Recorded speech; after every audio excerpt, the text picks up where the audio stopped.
हमारे साथ है एडवोकेट वीरेंद्र वर्मा जो कि क्रिमिनल लॉ प्रैक्टिस करते हैं, क्रिमिनल लॉयर हैं। तो चलिए मिलते हैं। Welcome sir. बहुत बहुत शुक्रिया, आपने मुझे अपने पॉडकास्ट पर बुलाया और मैं कोशिश करता हूं कि मैं एजुकेट कर सकूं उन सभी लोगों को जो कानून के बारे में कुछ जानना चाहते हैं। कानून की जानकारी लेना एक अपने आप में एक बहुत बड़ी एजुकेशन है। आप कितनी भी डिग्रीज ले लो, कोई भी आप कोर्स कंप्लीट कर लो, ये एक ऐसी एजुकेशन है वो जो जिंदगी में कभी ना कभी आपके काम जरूर आएगी। ऐसा कोई इंसान मुश्किल ही होगा जिसका अपनी जिंदगी में कभी ना कभी थाने, पुलिस से, कोर्ट कचहरी से वास्ता ना पड़ा हो। और अगर गलत तरीके से वास्ता पड़ गया तो पूरी जिंदगी जो आपने जोड़ा था ना, वो सब दांव पर लग जाता है। तो बेटर है कि वो दांव पर लगे उससे पहले आपको पता होना चाहिए अपने देश के कानून के बारे में, अपने देश में क्या लॉज है उनके बारे में, और अपने आप को एजुकेट बनाना चाहिए।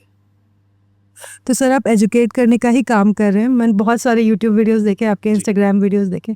तो मुझे ना अभी जानना है कि कैसे क्रिमिनल्स आते हैं आपके पास, कैसे केसेस आते हैं। देखिए, मैं ये वर्ड तो नहीं बोल सकता कैसे क्रिमिनल्स आते हैं। अच्छा। मैं ये जरूर वर्ड बोल सकता हूँ कि किस तरह के केसेस आते हैं। क्योंकि एक एडवोकेट जब किसी का केस को प्रेजेंट करता है, क्योंकि मैं डिफेंस लॉयर हूँ, डिफेंस लॉयर का मतलब होता है कि आपने चाहे कुछ भी किया हो, किसी भी केस में आपका नाम आया, उससे मुझे कोई मतलब नहीं है। मुझे कोई मतलब नहीं है वो केस एनडीपीएस था, पॉक्सो था, रेप था, मर्डर था, या कोई भी ऐसा क्राइम जो बड़ा हीनियस है समाज की नज़र में। अगर वो मेरे पास आया तो मेरी वो ड्यूटी है।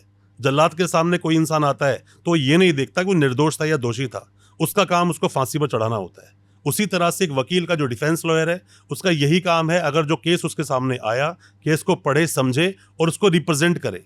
इसका डिसाइड, मतलब वो आगे जब कन्विक्शन होगा या एक्विटल होगा, ये हमारे हाथ में नहीं है। हमारा काम अच्छे से उसको प्रेजेंट करना है।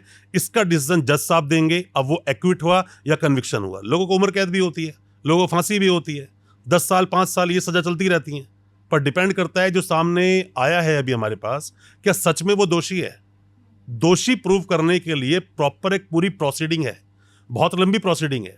आपने सुना होगा लोगों केस शुरू होते बचपन में। बचपन से मेरा मतलब नहीं है, मेरा मतलब एक छोटी एज से।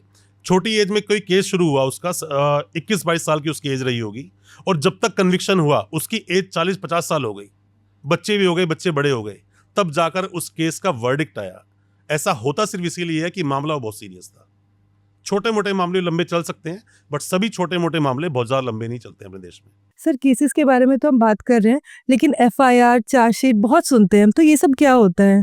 देखिए, चार्जशीट या एफआईआर या पुलिस की इन्वेस्टिगेशन, ये तब सब पिक्चर में आती है जब कोई केस होता है, कोई घटना कहीं पर घटित हुई। जैसे मान लीजिए, मैं एग्जांपल देता हूँ किसी मर्डर केस का। मर्डर केस तो काफ़ी एक अपर दर्जे केस हो गया कि इसमें तो 2 ही सज़ा होती हैं, या तो उम्र कैद होगी या फिर फांसी होगी, इसमें तीसरी कोई सज़ा होती नहीं है।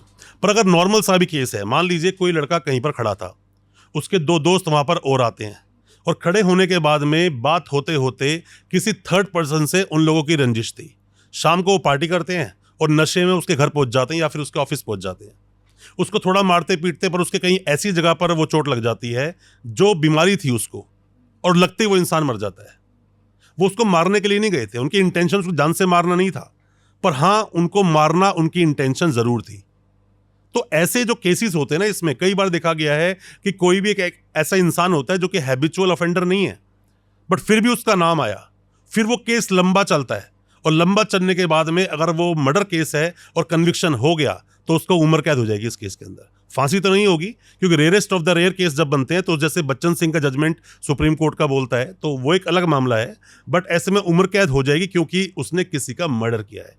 अपना आर्टिकल देखो, अगर आप अपने देश का कॉन्स्टिट्यूशन ऑफ इंडिया को आप देखते हो, तो उसमें आर्टिकल 21 बोलता है कि सभी को लाइफ एंड लिबर्टी, इंसान को जिंदगी जीने का अधिकार है। जिंदगी जीने का नहीं, जिंदगी को भरपूर जीने का, विद डिग्निटी जिंदगी जीने का अधिकार है। ठीक, इसीलिए जितने भी आपके सामने जो आपने देखा होगा कि पुलिस की कस्टडी में, पुलिस के अलग अलग तरीके, टॉर्चर करने के तरीके होते हैं। अगर किसी को कुछ उगलवाना है ना, या तो खड़ा कर देंगे उसको, वो खड़ा है आदमी, वो 15-20 घंटों से, मारा नहीं है उसको, मारते पीटते नहीं है लोग। कई सारे ऐसे केसेस में अगर वो जो इन्वेस्टिगेटिंग अथॉरिटी है, अगर वो जो इन्वेस्टिगेटिंग एजेंसी है, अगर वो अच्छी एक बड़े केसेस को, बहुत सीरियस मामले को अगर इन्वेस्टिगेट कर रही है, वो जानते हैं जैसे ही मैं इसको मारूंगा तो 24 घंटे में मुझे कोर्ट में पेश करना पड़ेगा। यही देश का कानून है, यही नियम है। तो 24 घंटे में जैसे ही कोर्ट में पेश करेंगे, इसका मेडिकल होगा, मेडिकल में आ जाएगा मैंने इसको कहाँ मारा है, और अगर मारा होगा तो इसका वकील वहां छुड़वा के ले जाएगा, आर्टिकल 21 हिट कर जाएगा, लाइफ एंड लिबर्टी, आपको जिंदगी भरपूर जीने का अधिकार। फिर चाहे उसके ऊपर वो जो बंदा उनकी कस्टडी में है, जिसको आप लोग अपराधी बोलते हो, हम उसको अपराधी नहीं बोलते, हम वकील लोग नहीं बोलेंगे। क्यों? देश का कानून ये बोलता है an accused is innocent until proven guilty. जब तक उसका दोष सिद्ध नहीं हुआ तब तक वो निर्दोष है। तो ऐसे में आर्टिकल 21 उसके लिए भी उतना ही है जितना उस पुलिस वाले के लिए। तो किसी को रात को सोने ना देना, ये फंडामेंटल राइट का वायलेशन है आर्टिकल 21 का। किसी को सिर्फ खड़े रखना अल्टीमेटली टॉर्चर ही तो है वो। जब कहीं पर कोई अपराध होता है ना, अपराध होने के बाद जब किसी को पुलिस कस्टडी में लेती है तो कस्टडी में लेने का मतलब होता है इन्वेस्टिगेशन शुरू हो गई। आपने देखा होगा किसी इंसान अपना समाज क्या जानता है, समाज के बारे में समझिए पहले आप। हमारा समाज क्या जानता है कि एक इंसान को उठाया और लगा दिया 376, रेप का सेक्शन है एक, लगा दिया पॉक्सो का कोई भी सेक्शन, लगा दिया मर्डर का कोई भी चार्जेस, बीएनएस का सेक्शन 103, आईपीएस सेक्शन 302, मैं उसकी बात कर रहा हूं। और यहां पर जैसे ही वो जेल भेजा गया, पूरे समाज में सर्कुलेट बात क्या होती है, उसने रेप किया है। कोई जानना नहीं चाहता वो रेप सच में उसने किया कि नहीं किया। अपने देश का ही कानून बोलता है कंसेंट इज नॉट रेप। लड़का लड़की साथ में घूम रहे, होटल जा रहे, वो रेप नहीं है। अब यहीं पे दूसरी बात आती है कि वो जब उनके फिजिकल रिलेशन बने, उससे पहले अगर शादी का झांसा देकर फिर रिलेशन बने तो ये रेप है। 69 नया बीएनएस का सेक्शन जोड़ दिया गया। मैं इसीलिए शुरू में मैंने आपको बोला था कि अगर लोगों को पता नहीं है अपने देश के कानून के बारे में, तो वो आपकी जिंदगी का कोई ना कोई एक पल इंतजार कर रहा होगा जब जितना कुछ आपने मान सम्मान पैसा जोड़ा है ना, वो सारा एक साथ फट्टे लग जाएगा और इंसान बाहर तक नहीं निकल पाएगा।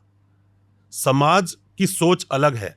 जब किसी इंसान को पकड़कर जेल भेजते हैं, उसका मतलब है कि इन्वेस्टिगेशन होनी है। अगर जेल नहीं भेजेंगे और रेप हुआ किसी लड़की के साथ, उस लड़की को वो आदमी धमका सकता है। या फिर कोई डॉक्यूमेंट्स हैं, जैसे होटल गए तो जब भी कभी रेप के मामले होते हैं तो होटल जाकर वो चद्दर, कपड़े, तामझाम सब कुछ एफएसएल टीम ले जाती है, फॉरेंसिक जहाँ पे क्या उसकी टेस्टिंग होगी। तो ऐसे में वो जो भी एविडेंसेस है उनके साथ वो टेम्परिंग कर सकता है, वो भाग सकता है। इन चीजों की वजह से ये प्रिवेंटिव एक्शन बोलते हैं हम इसको, कि उसको रोका जा रहा है, जेल में डालकर इन्वेस्टिगेशन पूरी होने दो। आपने देखा होगा किसी भी इंसान ने मर्डर किया और वो कोई साल 2 साल में बाहर आ जाता है। क्यों? पर अभी तो मैंने बोला इसके अंदर बच्चन सिंह का जजमेंट है कि आप कम से कम उम्र कैद की सजा काट के बाहर आओगे। अभी बोला मैंने, अभी आपने बोला, ये मेरे माइंड में घूम भी तो इसलिए बेल होती है जो मैंने अभी आपको बताया। इन्वेस्टिगेशन करनी है उसकी। उस इन्वेस्टिगेशन में कोई किसी तरह की भी रोड़ा ना अटक जाए या कोई भी चीज टेम्परिंग ना हो जाए, ट्विटर ना कर दे जाके किसी भी वो विटनेस को, भाग ना जाए, कोर्ट आएगा कि नहीं आएगा। तो जिसके साथ अपराध हुआ वो तो फिर पूरी जिंदगी ऐसे ही रहेगा। जैसे किसी ने मर्डर करा तो उसको 2-3 साल में छोड़ क्यों दिया जाता है, यही क्वेश्चन था मेरा। देखिए ऐसा होता है कि मैं बहुत बार अपनी वीडियोस के माध्यम से लोगों को बोल चुका हूं, जब आपसे कोई अपराध हो जाए ना, या आपका किसी अपराध में नाम आ जाए, जितना जल्दी हो सके अपने वकील साहब के पास जाओ, जितना जल्दी हो सके। और अगर आपके साथ कोई अपराध हो गया ना, तो जितना जल्दी हो सके आप पुलिस स्टेशन पहुंच जाओ। यह आपको डिसाइड करना है। आपने देखा होगा कि अपराध तो बहुत बड़े होते हैं, समाज की नज़र में वो अपराध बहुत ज़्यादा हीनियस है, सीरियस है, उसके बावजूद वकील साहब गए, कुछ महीनों छुड़ा कर ले आए। ऐसा ही होता है। तो इसमें होता क्या, अपने देश के जो कानून है उस कानून में बहुत सारे लूप होल्स भी हैं, बहुत सारी कमियां भी हैं। मैं आपको बात बताता हूँ जहाँ वकील लोग भी गलतियां करते हैं। जो नए वकील हैं वो गलती क्या करते हैं कि अभी तो चलो लोगों को पता चल गया कि मिहिर शाह का एक जजमेंट आया, तो लोगों को पता चल गया कि जब किसी को पुलिस अरेस्ट करेगी तो ग्राउंड्स ऑफ अरेस्ट देने होंगे। अब मैं इसको थोड़ा सा खोल के बताता हूँ क्या क्या मतलब है इसका। मान लीजिए मैं पुलिस वाला हूँ, मैं आपके घर पे आया और मैंने बोला भाई तेरा नाम आ गया एक मर्डर केस में, चल मेरे साथ। आम आदमी यही बच्चे की चलो, आम आदमी यही तो बोलेगा, मना करेगा, थप्पड़ पड़ेंगे उसको, वहां पर वो मारेगा पुलिस वाला। और ये कहीं पर भी अपने देश की किताबों में लिखा नहीं है कि कोई पुलिस वाला आपको मार सकता है, ये कहीं नहीं लिखा। पुलिस वाला आपको गाली भी नहीं दे सकता, यही लिखा है देश के कानून में। वही सेम आ गया यहाँ पर, फंडामेंटल राइट्स का वायलेशन आर्टिकल 21। अब पुलिस वाला घर पे आया, मान लीजिए आपके घर पुलिस वाला आ गया और कोई अपराध, आपका एक भाई है उसने अपराध कर दिया, वो तो भाग गया। पुलिस वाला आया, साथ में एक फीमेल कांस्टेबल ही है, उसने आपको पकड़ा, आपका फ़ोन लिया, फ़ोन खोल के वो ढूंढने शुरू हो गई, कुछ देख रही है उसमें और देख के हंस रही है उस बार बार फ़ोन को देखकर। इसको राइट ऑफ प्राइवेसी बोलते हैं इसको। आपके प्राइवेसी जो राइट है ना, निजता जो अधिकार है आपका, उसका वायलेशन कर रही है वो। तो क्या उस वक्त हम पुलिस वाले को बोल सकते हैं, रोक सकते बिल्कुल बोल सकते हो, आप मेरे राइट ऑफ प्राइवेसी का वायलेशन कर रहे हो, आप मेरा फ़ोन कैसे ले सकते हो ऐसे। अब एक और बात बताता हूँ मैं आपको, इसके अंदर ही होता क्या है कि मान लीजिए कि मेरा ही कोई भाई उसने अपराध कर दिया, मैं घर पे हूँ, पुलिस वाले आते हैं, पहले गलत तरीके से बात करते हैं, हो सकता है मुझे मारे पीटे भी, और पकड़ थाने ले जाएंगे। क्या मतलब है? क्या मैंने अपराध किया है? जब आप कोई केस देखते हो ना तो उसमें एक सेक्शन लगा होता है 34, अगर मर्डर केस है, मारने पीटने का जो भी कोई अपराध होंगे ना 34 लगता है उसके अंदर। और जहां पर भी दिमाग से किसी को ठगा गया वहां 120 भी लगता है, जो कि 61(2) नया सेक्शन बन गया अभी आपका बीएनएस का। अब इसमें होता क्या है कि जब तक किसी इंसान की किसी केस में इन्वॉल्वमेंट नहीं है तब तक उसको पुलिस लेकर नहीं जा सकती। पर देश में ऐसा ही होता है, एक फैमिली के किसी बंदे ने कोई अपराध कर दिया, नाम उसका आ गया, उसके फादर को, उसके भाई को, सबको ले जाते हैं। क्यों लेकर जाते हैं? इसको बोलते हैं मेंटली खेलना, मतलब किसी को मेंटली इल कर देना। दृश्यम मूवी में देखा था मैंने। एग्जैक्टली सारे सही, आप कनेक्ट सबको कर रहे हो एक उस चीज एक के को लिए। लेके गए, दृश्य में आपने एक बात और देखी होगी, वो लाश गाड़ देता है, मिलती नहीं है, मिलती ही नहीं, और उसको कुछ कर भी नहीं पाती पुलिस। कुछ भी नहीं कर पाते। पुलिस के लिए बैसाखी क्या है? एविडेंसेस। और एविडेंस भी ये नहीं कि बस आपको मिल गए, इससे मतलब नहीं है। एक बिरदी शाह का जजमेंट है, बड़ा लैंडमार्क जजमेंट है पूरे देश के लिए, उसको बोलते हैं सर्कमस्टेंशियल जो एविडेंसेस बनते हैं ना, सर्कमस्टेंस क्या है? वो कहता मैं गोवा गया था, बाबा जी के आश्रम में गया था उसने ना, पूरी सबको स्टोरी सिखाया बनाई था, थी। है ना। सर्कमस्टेंस कनेक्ट हो जाते हैं। कनेक्ट कैसे होते हैं? ये आदमी, मान लीजिए कि मैं और ये सर जो भी पीछे खड़े हमारे, हम दोनों मान लीजिए बाइक पर जा रहे हैं, अभी यहाँ से निकले हम लोग, और बाद में इनकी लाश मिलती है शाम को 9 बजे। इसको बोलते हैं last scene theory. Last scene theory मतलब कि जिसके साथ में लास्ट देखा गया उस आदमी को, उस पर पहले शक जाएगा, उसकी पहले इन्वेस्टिगेशन शुरू हो जाएगी। ऐसे ही होता है, ये क्रिमिनल केसेस ऐसे ही चलते हैं। अभी हम इस रूम में अगर 5-6 लोग अगर हैं, यहाँ कोई अपराध हो गया, मान लीजिए कि आपके बैग के अंदर हेरोइन है, मान लीजिए 100-200 ग्राम हेरोइन है उसके अंदर। अब आप यहाँ पर रेड पड़ती है आके नार्कोटिक्स की, वो पकड़ लेते हैं, वो बैग किसका है? आपका। मतलब ये नहीं वो बैग सिर्फ आपका है, वो हम ही पकड़ के ले जाएंगे साथ में। हाँ जी, इसको बोलते हैं कॉन्शियस पोजीशन का होना, कुछ उसके अंदर था। ये बाद में प्रूव करेंगे हम, हमें नहीं पता, हम तो ये कुछ और काम करने के लिए आए, ये प्रूफ बाद में करेंगे हम। पर यहां पर भी अपने देश में ना देखो, जितने कानून है ना, कानून बहुत रिजिड है। कानून ये नहीं बोलता चवन्नी चोरी पर गोली मार दो, ये नहीं बोलता कोई भी कानून। और ये भी नहीं बोलता मर्डर किसने कर दिया, पैसे वाले दूसरे को खड़ा कर दो, ये भी नहीं बोलता देश का कानून। पर कानून ये जरूर बोलता है कि कॉमन इंटेंशन कहां प्रूव हो रही है, कहां प्रूव नहीं हो रही है। जितना रिजिड कानून है ना, उतने निकलने के रास्ते दिए हैं। मर्डर केस में कम से कम उम्र कैद, मतलब मर्डर में नाम आया बंदा पैक, पूरी जिंदगी बाहर तो आएगा नहीं। उम्र कैद मतलब उम्र कैद, रिमेंड लाइफ उसके जेल में कटेगी, बाहर नहीं आएगा वो। अब लोगों को सवाल हो सकता है दिल में, खासकर लड़कों के दिल में सवाल होता है कि सर 14 साल में तो उम्र कैद खत्म हो जाती है। ऐसा सवाल सुना होगा आप लोगों ने भी कि 14 साल हो गए तो उम्र कैद खत्म। ऐसा कुछ नहीं होता। कोई आदमी जेल गया तो उम्र कैद के बारी बाहर आएगा वो। अब यहाँ पे 2 बातें आती हैं। पहली ये आती है, किसी इंसान को उम्र कैद हो गई तो क्या उम्र कैद ही काटेगा? नहीं, जरूरी नहीं है। वो आदमी 5 साल में बाहर भी आ सकता है। कैसे? आपने सुना होगा अपील होती है ना केस की, नीचे केस हार गया, अपील, वहां आ गया सुप्रीम कोर्ट में अपील की किसी ने, अपील की, उसने ये बोला कि सर इसे प्ली ऑफ एलिबाई मैंने लिया था, मतलब कि जब जहां मर्डर हुआ तो वहां पर तो मैं कभी था ही नहीं, मैं कहीं और था, पर मुझे कनेक्ट कर दिया गया कि मेरी उस केस के अंदर इन्वॉल्वमेंट है। False kind of thing. तो जब भी आपने अपील में जाके ये प्रूव कर दिया कि नहीं ऐसा मैंने कभी कुछ किया ही नहीं था, और उन जज साहब ने केस को सुनने में गलती कर दी, और वो चीज अगर फाइंड आउट हो जाती है तो इमीडिएटली वहां पर हाईकोर्ट आपको बरी कर देगा। तो जज की जो गलती हुई तो उनपे कोई एक्शन लिया जाता है? नहीं, जज अगर करप्ट है तो कोई एक्शन नहीं है। करप्शन अलग बात है। अब आप 2 सवाल एक साथ नहीं पूछ सकते, 2 चीजें एक जुमले में नहीं आ सकती है। एक तरफ आपने बोला जज करप्ट है, एक तरफ आप बोल रहे जज साहब ने गलती कर दी। गलती अलग है, गलती माफ की जा सकती है। गलती क्या है? जज साहब को नहीं लगा बस। आपने देखा होगा कई बार हाई कोर्ट कुछ ऑर्डर देता है, सुप्रीम कोर्ट पलट देता है। सुप्रीम कोर्ट बोलता है हो सकता है आपने ढंग से उस चीज को नहीं देखा। जितना कानून रिजिड, मर्डर केस में उम्र कैद, पर यहीं पर यह बोलते हैं कि आपको beyond of any reasonable doubt, शक की गुंजाइश नहीं होनी चाहिए पूरे केस में कि इसी ने मर्डर किया। अगर शक आ गया कहीं पर भी तो हम बरी करेंगे। उम्र कैद की सजा है एक तरफ, दूसरी तरफ कानून बड़ा सॉफ्ट कॉर्नर दिखाता है। अभी मैंने आपको एग्जांपल दिया कि यहाँ पे अगर रेड पड़ जाए, कि अभी रेड पड़ती हो, आपके बैग से कुछ भी ऐसा कॉन्ट्राबैंड मिलता है जो कि चरस गांजा कुछ भी हो सकता है वो चीज़ें। अब यहाँ पे देश का कानून क्या बोलता है कि आपकी पोजीशन से कोई चीज़ मिलेगी ना, तो बिना नोटिस दिए अगर आपको सर्च कर लिया, नोटिस नहीं सर्च कर लिया, आपको पुलिस अरेस्ट नहीं कर सकती, और कर भी लिया कोई ना कोई वकील जाके छुड़वा के ले आएगा। यही देश का कानून है। हर चीज के पीछे एक कारण दिया गया है कि अगर ऐसा है तो क्या ऐसा हुआ, उसे बोलते हैं क्वेश्चन ऑफ लॉ। कानून का पता होना बहुत जरूरी है। हर चीज में एक इंसान बोलता है कि मान लीजिए दो लोग बिजनेस कर रहे हैं। मैं आपको केस बताता हूँ एक, अभी कुछ दिनों से एक बंदा मुझसे लगातार डिस्कस कर रहा है केस में। वो दो लोग आपस में बिजनेस करते हैं, एक आदमी बैंगलोर का, एक आदमी बॉम्बे का है। शायद वो वीडियो ये देख भी लेंगे तो उनको अपना जवाब मिल जाएगा। और मैं दोनों को सजेशन नहीं दे सकता कि दोनों मेरे जानने वाले हैं। ये लोग बहुत पहले से बिजनेस करते आ रहे हैं, 2019-20 से लगातार बिजनेस होता रहा, काम ही करते आ रहे हैं। अभी इनका डिस्प्यूट हो गया कुछ 3-4-5 महीने पहले, कुछ पेमेंट को लेकर। बिजनेस पार्टनर, बिजनेस पार्टनर नहीं है, दो अलग अलग बिजनेस है, अलग दो अलग अलग आइडेंटिटी है। पैसे के लेकर डिस्प्यूट हो गया। दूसरा बंदा जिसको लेना है पैसा, वो कहता है मैं तेरे ऊपर केस करूंगा चीटिंग का। एक आदमी ने किसी दूसरे का पैसा नहीं दिया, बिजनेस कर रहा है, माल सप्लाई नहीं किया, चीटिंग ही है लोगों की नजर में ये। पर ये कानून की नजर में चीटिंग नहीं है। कानून ये बोलता है कि आप लोग पिछले 6-7 सालों से आपस में बिजनेस कर रहे हो, पैसा ले रहे हो, दे रहे हो, सामान ले रहे हो, दे रहे हो।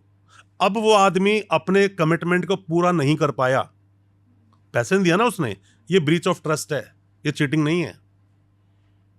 ब्रीच ऑफ ट्रस्ट में और चीटिंग में काफी डिफरेंस है। चीटिंग क्या होता है फिर कानून की नजर में? चीटिंग ये है कि मान लीजिए कि मैंने आपसे पैसा लिया, मैं बोलता हूँ कि मैडम ठीक है मैं तो 1 लाख रुपये लूंगा, तभी आऊंगा पॉडकास्ट करने। मान लीजिए ऐसा हो गया, हालांकि लिया तो कुछ भी नहीं, पर ऐसा हो सकता है कि किसी ने बोला 1 लाख लिया और वो पॉडकास्ट करने के लिए आएगा। 1 लाख ले लिया, अब वो गोली दे रहा है, आऊंगा कल, आऊंगा 2 महीने बाद, आऊंगा 1 महीने बाद आऊंगा। वो आ ही नहीं रहा आपके पास, मेरे को टाइम ही नहीं है। जो चीज उसने दिखाई, उसने आपको ये बोला कि मैडम मैं तो बड़ा मास्टर हूं किस चीज के लिए, मैंने तो सीआरपी छोड़ो, जजमेंट बहुत सारे लिखने में मैंने तो हेल्प की है। तो आपको किसी तरह से बरगला करके, आपको कॉन्फिडेंस में लेकर उसने पैसा आपसे ले लिया, पर वो चीज है नहीं वहां पर। इसको चीटिंग बोलोगे आप। इंटेंशनली कर रहे हैं वो उस चीज। जान के कर रहा है वो चीज। और इसी में अगर 2-3 लोग और होंगे तो 120 भी लग जाएगा ऊपर, कि पूरी तरह से बंदे ने कॉन्स्पिरेसी करके किसी को ठगा है। अपने देश में ना आज की डेट में बहुत बड़ा जो रोग मानता हूं, उसको मैं महामारी बोलता हूं, वो है चीटिंग। वो चीटिंग कौन सी? जो अकाउंट में पैसा गायब हो जाता है, साइबर फ्रॉड बोलते हो आप इसे। बहुत बड़ी महामारी है ये, और देश की बहुत बड़ी समस्या है ये।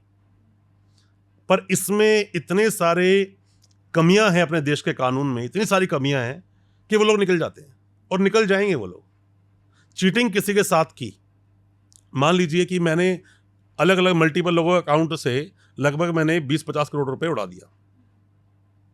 अब मेरे ऊपर एफआईआर क्या होगी? एफआईआर होगी 420 की, नया सेक्शन 318 सब सेक्शन 4, पनिशमेंट कितनी है? 7 ईयर्स, और वो भी कंपाउंडेबल है, मैं कॉम्प्रोमाइज कर सकता हूं जब चाहूं। अब सवाल ये आता है, एक आदमी ने 150-200 लोगों को ठग कर लगभग उसने 20 करोड़ रुपए ले लिया। एक आदमी गया हिम्मत करके, वो कहता है मैं कंप्लेंट करूंगा, उसने कंप्लेंट कर दी, उसके अकाउंट से पैसा 3 लाख ही गया था, उसने कॉम्प्रोमाइज कर लिया, बाकी पैसा गया, कोई कंप्लेंट करने वाला ही नहीं रहा। ऐसा कब होता है? ऐसा होता है जो बैटिंग एप्स है ना, बैटिंग एप्स, कोई बंदा बैटिंग करवाता है, लोग जुआ खेल रहे हैं, बैटिंग कर रहे हैं, कोई 10,000, 20,000, 50,000, 1 लाख, 10 लाख, 20 लाख डाल रहे हैं, हार रहे हैं रोजाना। हारने कंप्लेंट क्या करोगे आप? ये जुआ है, ये स्किल गेम नहीं है, ये तो बाय लक, बाय चांस है। आपने बोला धोनी 3 रन मारेगा, नहीं मार पाया ना, वो चांस आपने लिया, बस हुआ कि नहीं वो पता नहीं है।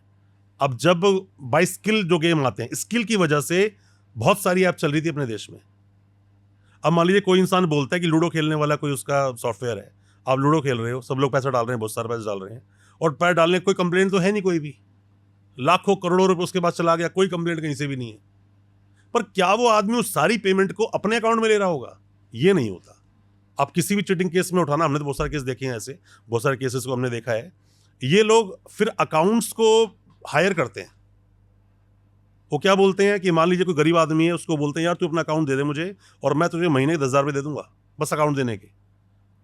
और पैसा क्यों आएगा? पैसा मेरी फैमिली से आना है, या मैं कुछ काम करता हूँ उसके लिए आना है, जबकि पैसा ही सारा वो आ रहा है। मेरे पास 4-5 दिन पहले एक बंदा मेरे ऑफिस में आया, उसने बोला कि सर मेरे ऊपर एक एफआईआर हुई है, क्योंकि अब कोई नया चीटिंग केस ऐसा कोई सामने ज़्यादातर आता नहीं जो नए तरीके से चीटिंग हो गई हो, सारे घूम घूम के सेम आ रहे होते हैं, तो हमें ज़्यादा कुछ समझने की जरूरत पड़ती भी नहीं है। उसने बोला सर मेरे साथ चीटिंग हुई है। मैं कहा ठीक है, तो मैं केस बताओ केस क्या है। उसने बोला सर मेरे ऊपर एफआईआर हुई हैं 3-4। मैं कहा तेरे साथ चीटिंग नहीं हुई बेटा, तू चीटिंग का पार्ट है। वो सर कैसे?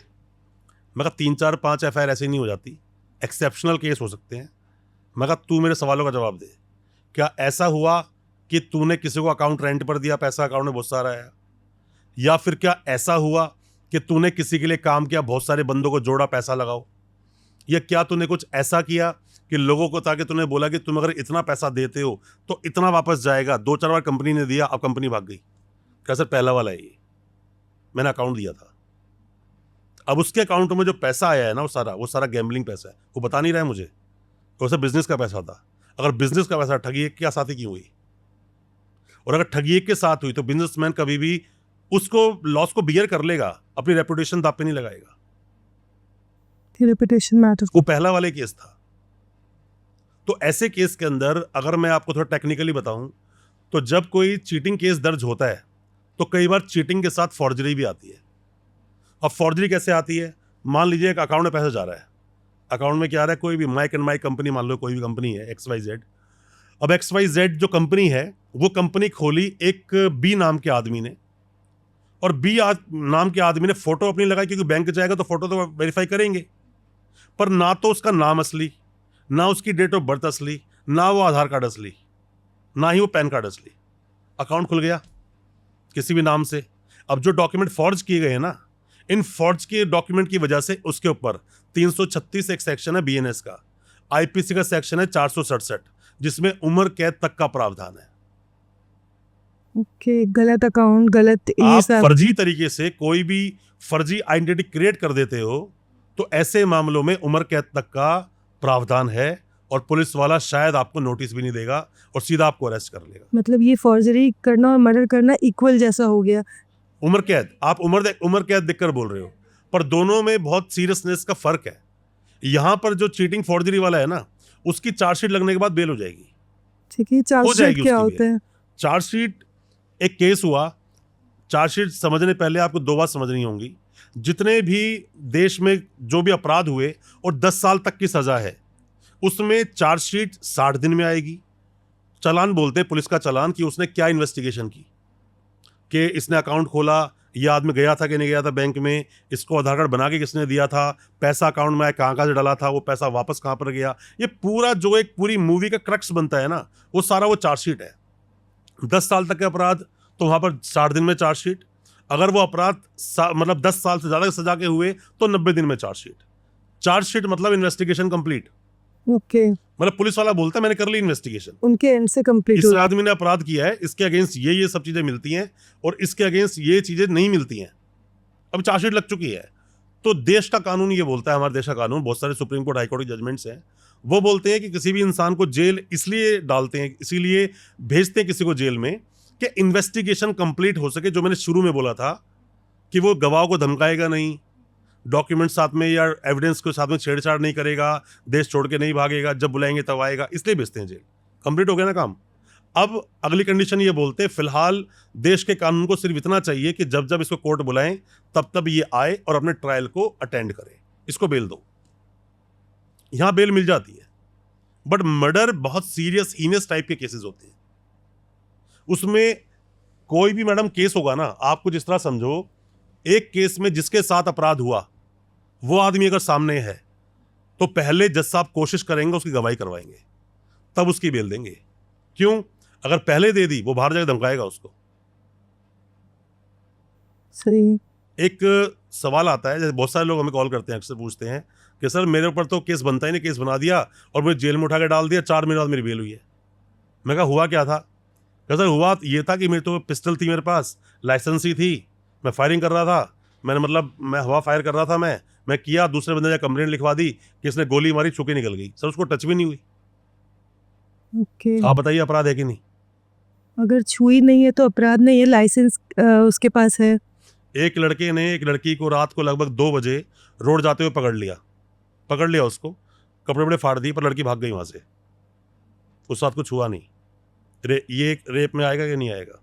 मोलेस्टेशन, रेप में अब क्यों आया? पहले क्यों नहीं आया था? सामने वाले की इंटेंशन तो देखी जाती है। अटेम्प्ट टू मर्डर को पहले समझिए, अटेम्प्ट टू मर्डर क्या होता है। अटेम्प्ट टू मर्डर 307 के केस होते, पहले बड़ा फेमस था कि किसी ने 307 का मामला कर दिया। आप ये भी सुना होगा आप लोगों ने, उससे बोलते हैं अटेम्प्ट टू मर्डर, जिसे आप बोलते हो ना, अटेम्प्ट मर्डर कर दिया, या तो हाफ मर्डर केस लोग उसको बोलते हैं कि हाफ मर्डर कर दिया। तो इनमें क्या होता है, गोली तो मारी, अगर उसको लग जाती तो मर जाता। मर जाता हूँ। अब किसी के हाथ में मान लीजिए कुल्हाड़ी है, सामने कोई बंदा खड़ा है, लड़ाई झगड़ा हो, कुल्हाड़ी मारी तो वो नीचे झुक गया, नहीं झुकता तो गर्दन उड़ जाती उसकी।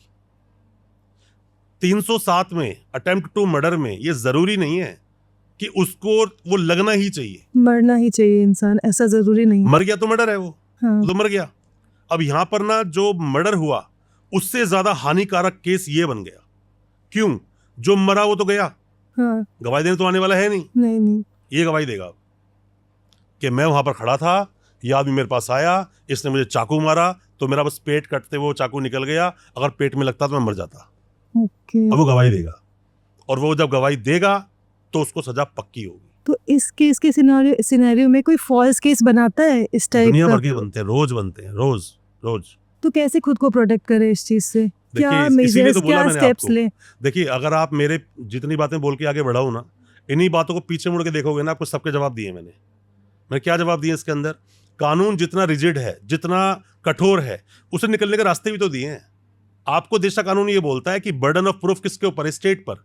बर्डन ऑफ प्रूफ का मतलब क्या होता है? अगर आपने बोला कि सर आपने मेरा फोन चुराया, तो आप ही प्रूव करोगे मैंने फोन कब, कहां, कैसे कैसे चुराया, और वो पुलिस बरामद करेगी वो फोन कहां पर है। ये मेरा काम नहीं बताना कि नहीं नहीं नहीं मैंने बरामद नहीं किया। अपने देश में होता क्या? अपने देश में उल्टा चलता है। आप एक आम जनता की तरह सोचो। मान लो आप कैमरामैन को पुलिस उड़ा के लेगी, वो बोलती है यहाँ पर ऑफिस में ये शूटिंग कर रहे थे, यहाँ 4 लाख रुपए रखे थे, वो 4 लाख चुरा लिए, एक वो था, एक फ़ोन था एप्पल, वो चुरा लिया ना, पुलिस ने उठा लिया, ले गए। इनके पास से बरामदगी कुछ नहीं हो रही, सीसीटीवी में है ही नहीं कुछ भी ऐसा, पर आप कंप्लेंट तो आपने कर दी ना कंप्लेंट। बर्डन ऑफ प्रूफ आपके ऊपर है, पर ये करेंगे क्या? मैं तो करेंगे क्या? ये जाते पुलिस को, सर मैं तो कुछ भी नहीं किया सर, मैं तो वहाँ बैठा हुआ था सर, पूरा शूट खत्म हुआ, मैं उठ के वापस आ गया सर, मैं तो हाथ में लगा, मम्मी कसम, बाप की कसम। ये नहीं होता। कानून ये बोलने को नहीं बोलता है आपको। ठीक है। ये प्रूफ वो करेगा पुलिस वाला कि तूने चोरी की है। बरामदगी का मतलब यही होता है मैडम। बरामदगी का मतलब एक समझिए, मैं जो बातें बता रहा हूँ ना, इनमें कई सेक्शन जो बता रहा हूँ, अगर आप सही से समझोगे ना, देखो पहली बात तो ये वीडियो वही आदमी देख रहा होगा, या तो वकील होगा, उस पर कोई केस होगा, फैमिली में कोई फंस गया होगा, या कानून जानकारी ले रहा होगा। किसी बंदे को जाके रात को अगर बियर वेयर पीनी है तो ये फालतू नहीं देखेगा, वो ऊपर ठेका ढूंढेगा अपने लिए। तो मेन क्या है कि जो एक कंटेंट बनता है ना, उस कंटेंट को देखने वाली ऑडियंस भी उसी तरह से होती है। एक बहुत बड़े विद्वान ने एक बात बोली, किसी इंसान को अगर आप जानना चाहते हो ना कि मतलब वो इंसान कैसा है, तो आप उसकी सराउंडिंग को देखो। उसकी अपनी सराउंडिंग का प्रोडक्ट इंसान खुद होता है। जैसे सराउंडिंग में होता है ना, इंसान वैसा बन जाता है। तो अब एक केस क्या होता है कि मान लीजिए, एक केस का मैं एग्जांपल देता हूं आपको। एक ना एविडेंस एक्ट का सेक्शन 25 और 27 से समझिए आप। आपने फिल्म में बहुत देखा होगा, वो बोलते हैं कि पुलिस के सामने दी गई कोई भी स्टेटमेंट वैलिड नहीं है, इनएडमिसिबल बोलते हैं ना, आप सुना होगा ये। अगर जोली एलवी मूवी आपने देखी हो, तो वहां पर वो नाम तो भूल गया उसका, मैं एक्टर का, वकील होता है, कहता है यहाँ पे 2 सितारे लगा के तेरे को इतना भी नहीं पता कि पुलिस सामने दी गई कोई भी स्टेटमेंट कोर्ट में एडमिसिबल नहीं है, ऐसे बोलता है ना वो। और वो कहता है, वो देखता है, बाबा जी तुम्हारा नाम क्या है? कहता है हाँ, अगर हाँ तुम जाओ ले आ सकते हो, ऐसा बोलता है ना उसको। सिर्फ किसी के बोल देने से नहीं होता। पुलिस ने मेरे को उठाया, मैं तो सबको बोलता हूं, जो भी बंदा मेरी वीडियो देख रहा है सब सुन लें, और ये बड़ा अच्छा नुस्खा दे रहा हूं, ये लिखा नहीं किताबों में। पुलिस कभी आपको उठाए और आपने अपराध नहीं किया और ढंग से तोड़ रहे हैं आपको, हाँ करो हर चीज में, रट्टू तोते की तरह हाँ करो, हाँ भाई किया था, ऐसा किया था, हाँ किया था, मर्डर किया था, गोली मारी थी, हाँ गोली, चाकू ही मारते जी, मैं सब कुछ किया था मैंने। अगर नहीं बोलेगा मारेंगे पुलिस वाला रात भर आपको। तो वो रिकॉर्ड करके अगर कर रखे, लो, एडमिसिबिलिटी है ही नहीं।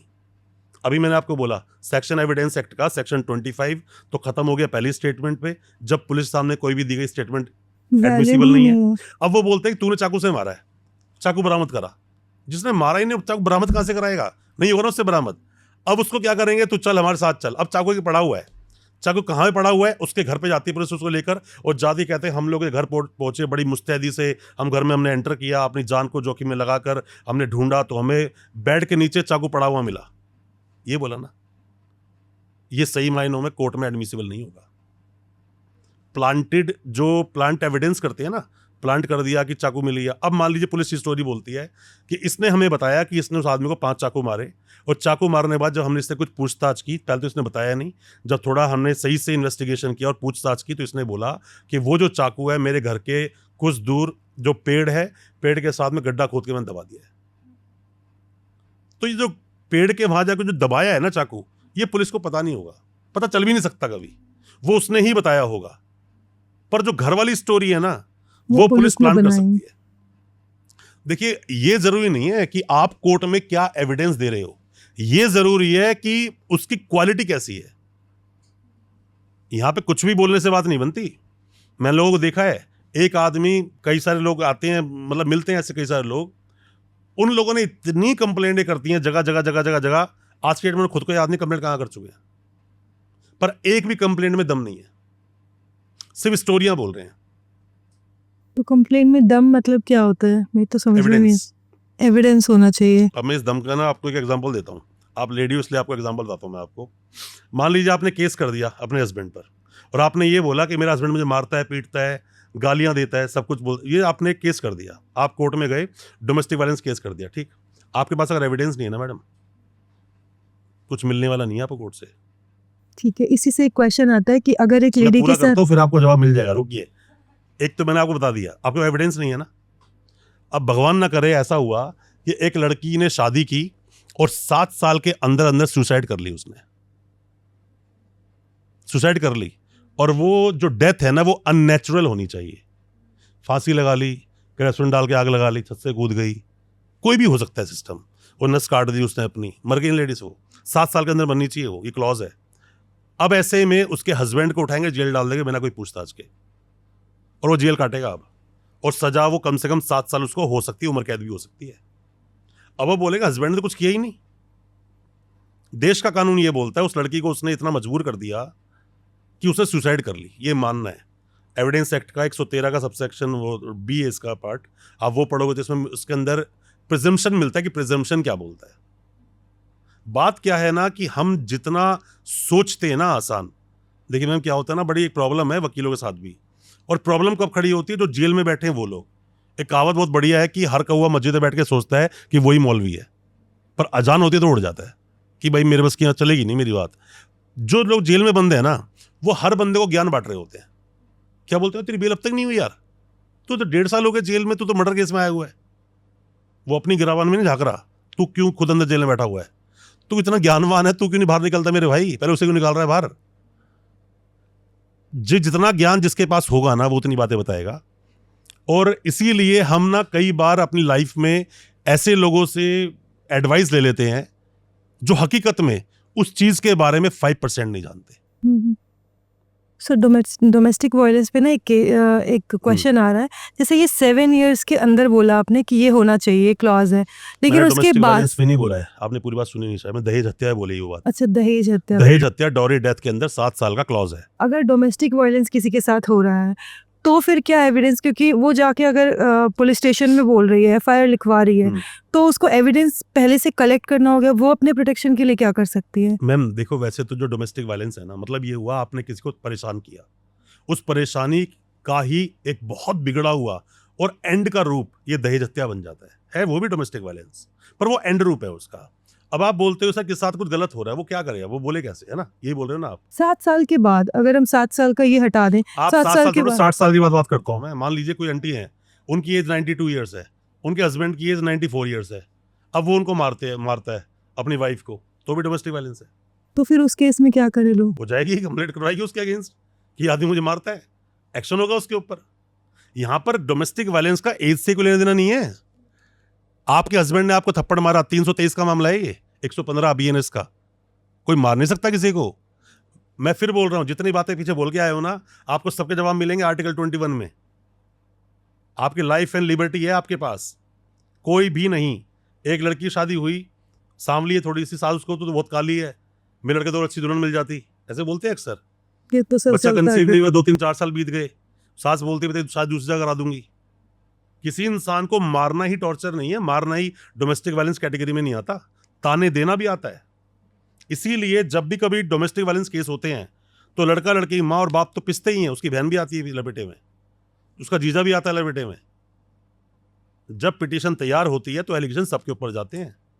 ऐसा नहीं होता गांव में आग लगी तुम्हारे घर बच जाएगा। सर एफआईआर का एक और क्वेश्चन है, जैसे आपने बोला ना कुछ हो तो जाके एफआईआर करो, पर पुलिस वाले इतनी जल्दी एफआईआर दर्ज ही नहीं करते ना, तो वहां पे लोग पिस जाते हैं। उस केस में क्या आपका करें? जो सवाल है ना, आपके जो सवाल आप पूछ रहे हो, एक आम जनता का सवाल यही है कि हम पुलिस स्टेशन गए, पुलिस वालों ने एफआईआर नहीं की। एफआईआर नहीं। मैडम एफआईआर नहीं होती हर केस में, कंप्लेंट होती है। ठीक है। अभी कुछ दिन पहले एक लड़के ने मुझे फ़ोन किया रात को कोई 9-10 बजे के आसपास, वही लोकेलिटी का है। तो उसने बोला कि सर इसने मुझे चाकू मार दिया और सर मैं पुलिस स्टेशन में हूँ। तो मैं कहा चाकू मार दिया तो आदमी तो गया, ये बचेगा नहीं, जेल जाएगा, टेंशन ना ले, पुलिस इतनी विवेक नहीं है। तो उसने बोला हो सकता है ड्रिंक की हो। तो मैंने कंफर्म करने के लिए थाने में ही, मेरा भी, हमारे भी आदमी होते हैं, मैंने फ़ोन किया, यार ऐसे केस आया। कह रहा यार वो इसने भी ड्रिंक की थी, उसने भी ड्रिंक की थी। चाबी होती ना, जो गाड़ी की चाबी थी, वो गाड़ी हमारे सर में लग गई उसके, और सर थोड़ा फट गया उसका सच में। तो मैं कहा फिर, कह रहा उसकी एमएलसी करवाई है अभी। और मैं कहा सामने वाले को, कह रहा 751 में केस दर्ज कर देंगे। मैं कहा केस 751 का है, कैसे है? 751 तब है जब आपकी मतलब आप कहीं पर भी शांति भंग कर रहे हो, शोर शराबा कर रहे हो, थोड़ा बहुत किसी को मारपीट दिया, छोटी मोटी लड़ाई झगड़ा हो गया, ये किसी को मार देना, टाँके तक लग सकते हैं उसके, ये क्या पता 751 हो गया। अब आपने जो पूछा, आपने बोला एफआईआर, मैम पहले कंप्लेंट होती है, इसीलिए कोर्ट में जब आदमी आता है उसको कंप्लेनेंट बोलते हैं। अब कंप्लेंट डिसाइड होगी, वो कंप्लेंट आपकी एनसीआर बनेगी, नॉन कॉग्निजेबल रिपोर्ट बनेगी, या एफआईआर बनेगी, फर्स्ट इंफॉर्मेशन रिपोर्ट बनेगी, या फिर वो सिर्फ एक पर्चा पुलिस की किसी फाइल में दबा के वो बैठ जाएंगे। ये डिसाइड बाद में होता है। एफआईआर तो बहुत बड़ा वर्जन हो गया मैडम। एफआईआर का मतलब एफआईआर एक बार हो गई, अब वो क्वैश होगी, और क्वैश होगी हाई कोर्ट से। ना थाने के पास पावर है, ना सेशन कोर्ट, ना डिस्ट्रिक्ट कोर्ट। एफआईआर कराना और एफआईआर कैंसिल करवाना, जितना मुश्किल एफआईआर करवाना है ना, उतना ही मुश्किल एफआईआर से नाम कटवाना है। एफआईआर जल्दी से नहीं होती। एक रसूखदार आदमी जाए, वो छोटे से मामले में एफआईआर करवा देगा। एफआईआर उसके एक्ट से नहीं हो रही है, एफआईआर उसकी जेब की वजह से हो रही है। वो ओके, तो पैसा मैटर करता है एफआईआर कराने के हर लिए? जगह मैटर करता है। आपका रसूख मैटर करता है, पैसा मैटर करता है, आप कितने पावर में हो वो मैटर करता है। अभी आपके एरिया कोई एमएलए पहुंच जाए कि इस लड़के ने उस लड़की को मेरे सामने आंख मारी, तो लड़के उठा लें, 2 थप्पड़ मारेंगे उसको, शायद कोई मुकदमे बना देंगे ऊपर। अभी वहीं का कोई रिक्शा चलाने वाला चला जाए कि मैं आ रहा था, एक वहाँ पर एमएलए साहब खड़े थे, उस लड़की उन्होंने कमेंट मारा और फेंक के उन्होंने चप्पल मारा या फिर कुछ उन्होंने किया, तो सुनेगा भगा देगा उसको वहाँ से। मैडम पता है क्या होता है, ये समाज ऐसे ही चलता है। आप समाज बदल नहीं पाओगे। बोलते ना समाज को मैं बदल दूंगा, नहीं कर पाएगा, तो बदल नहीं पाएगा समाज को। बदलने के लिए बहुत से राजनेता आए, जेल जाके वापस घर चले गए, नहीं बदल पाता कोई भी। होता क्या है, आप उसमें कोई बदलाव लाने की कोशिश कर सकते हो। इतना बड़ा भूत बन चुका है ना करप्शन, उसको मिटाना किसी एक दो के बस की बात नहीं है। ये बस की बात है ही नहीं। अगर ऐसा होता तो रोज करप्शन मिटाने वाले ही करप्शन केस में जेल पहुंच जाते हैं। अब या तो हो सकता है कि उससे बड़ा जो करप्शन करने वाला उसने उसको भेज दिया, ये भी हो सकता है कि नहीं सच में उसका नाम आया हो। इसका आंसर देने वाले आप और हम नहीं है, कोर्ट डिसाइड करेगा। कोर्ट के ऊपर हाई कोर्ट, हाई कोर्ट के ऊपर सुप्रीम कोर्ट। कोर्ट की व्यवस्था ऐसी ही है। पर आम आदमी पिसता था, पिसता है और पिसता रहेगा। वो तो वक्त बताएगा कि क्या हो सकता है, कुछ नहीं बोल सकते, पर ऐसा ही होता है मैडम। तो पैसा और पावर ही मैटर करता है? पैसा पावर बहुत मैटर करता है, बहुत मैटर करता है। ये बात बोलने के लिए कि पैसा कुछ नहीं है, ये बात बोलने के लिए आपकी जेब में बहुत पैसा होना चाहिए, तब आप बोल पाओगे पैसा कुछ नहीं है। गरीब आदमी नहीं बोलता ये बात। उनके लिए तो पैसा ही वो सब पहले कुछ। पैसा दे, बाद में बात करेंगे तेरे से। सही बात है। ये दुनिया ऐसी चलती है। सर, तो अभी पॉक्सो एक्ट के बारे में मुझे जानना है, क्या होता है POCSO act? Protection of children from sexual offences, ये एक्ट है जो कि 2012 में एक्ट आया था। ये आप कुछ ऐसे समझ लीजिए कि चाइल्ड एक्सप्लॉयटेशन जो वर्ड है ना, बच्चों के साथ बच्चों को एक्सप्लॉइट करना, ये पॉक्सो है। किसी ने भी, चाहे तो उसकी माँ ने सेक्सुअली एब्यूज किया हो बच्चे को, बच्चा मतलब 18 साल से कम उसकी एज, बस इतना समझ लिए, लड़का हो चाहे लड़की हो, कोई मतलब नहीं है कि वो लड़का है या लड़की है। अब एक बोलता है कि एक फादर ने अपने बेटे को सेक्सुअली एब्यूज किया, पर वो लड़का है। वो कहता है लड़की के साथ लड़के थोड़ी होता है, ऐसा नहीं है। लड़का अगर है, लड़की है, तो भी केस दर्ज होगा। और इसमें इतने रिजिड प्रोविजंस हैं कि यहाँ नहीं चलता। अभी मैंने थोड़े पहले जवाब दिया था कि मैडम सबूत नहीं है तो आप छूट जाओगे, उसको अब आप अपोजिट कर दो, अपसाइड डाउन टर्टल बोलते हैं ना, ये कछुआ उल्टा हो गया, वो सीधा नहीं हो पाएगा। तो उसी तरह से पॉक्सो का एक सेक्शन है 29-30 आप पढ़ते हो, प्रिजम्पशन की बात करता है। अभी मैंने एक स्टेटमेंट दी थी, an accused is innocent until proven guilty. इसको थोड़ा उल्टा करो। An accused is not innocent until proven, दिल पे। जब तक वो आदमी खुद अपने बारे में एविडेंसेस लाकर नहीं देगा कि सर मैंने तो कुछ किया ही नहीं है, ये झूठा अपराध है, वो बरी नहीं होने वाला, सजा होगी उसे। और सेक्शन 6 बोलता है कम से कम 20 साल की सजा, कम से कम उम्र कैद और फांसी भी है। अब इससे भी ज्यादा डेंजर चीज सुनिए, जो लोग क्या समझना चाहते ही नहीं और जो नहीं समझते हैं ना, इसलिए तो बोला कि भाई तुम कितनी बड़ी रेपुटेशन में बैठे हो, कितने बड़े ऑफिस खोल के बैठे हो, एक पागल आदमी आएगा और आप पे पॉक्सो लगवा के चला जाएगा। तो इसमें फर्जी कोई- पावर और मनी मैटर नहीं अरे करता? मैडम, पावरफुल लोग ही तो जेल पहुंचते हैं। ओके। इसका मिसयूज बहुत है। बच्चा सिर्फ बोलेगा, मेडिकल में कुछ आए या ना आए कोई फर्क नहीं पड़ता। ऐसी स्टोरी है ना मैम कि ऐसा होता है कि वो पॉक्सो है, तो पॉक्सो मतलब रेप मतलब कि सारी स्टोरियां वो सेक्सुअल टाइप की बनेंगी। हम जब केस को आपको बताएंगे, तो मैं केस के बारे में 2-4 केस के बारे में बताता हूं। अब आप बताना इस केस में अपराध हुआ कि नहीं हुआ। मान लीजिए कि एक ब्रॉड नाम की ऐप आते हैं, ब्रॉड एक ऐप है जिसके अंदर के सब लोग बैठकर वहाँ ब्रॉडकास्ट कर रहे होते हैं और एक दूसरे को कुछ बोल रहे होते हैं, गाली कर रहा होता है, कुछ कर रहा होता है। वो मतलब 18 ईयर्स के ऊपर वाले ही लोग उसमें एंटर कर सकते हैं। वहां पर किसी ने किसी बच्चे को गाली वाली दे दी फोटो दिखाकर, और वहां पर वो बंदा है ही नहीं जिसपे क्या एफआईआर होगी। एफआईआर लॉन्च हुई है इसके अंदर सेक्शन 12 में।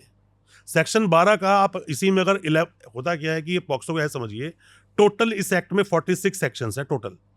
और इसमें ना जो सजा के प्रावधान है, सजा बोलती है इसमें क्या 4, 6, 8, 10, 12, ये 5 सेक्शन सजा की बात करते हैं। उसी का एक माइनस करोगे तो वहां पर उसकी डेफिनेशन दी गई है, जैसे कि 3, 5, 7, 9, 11।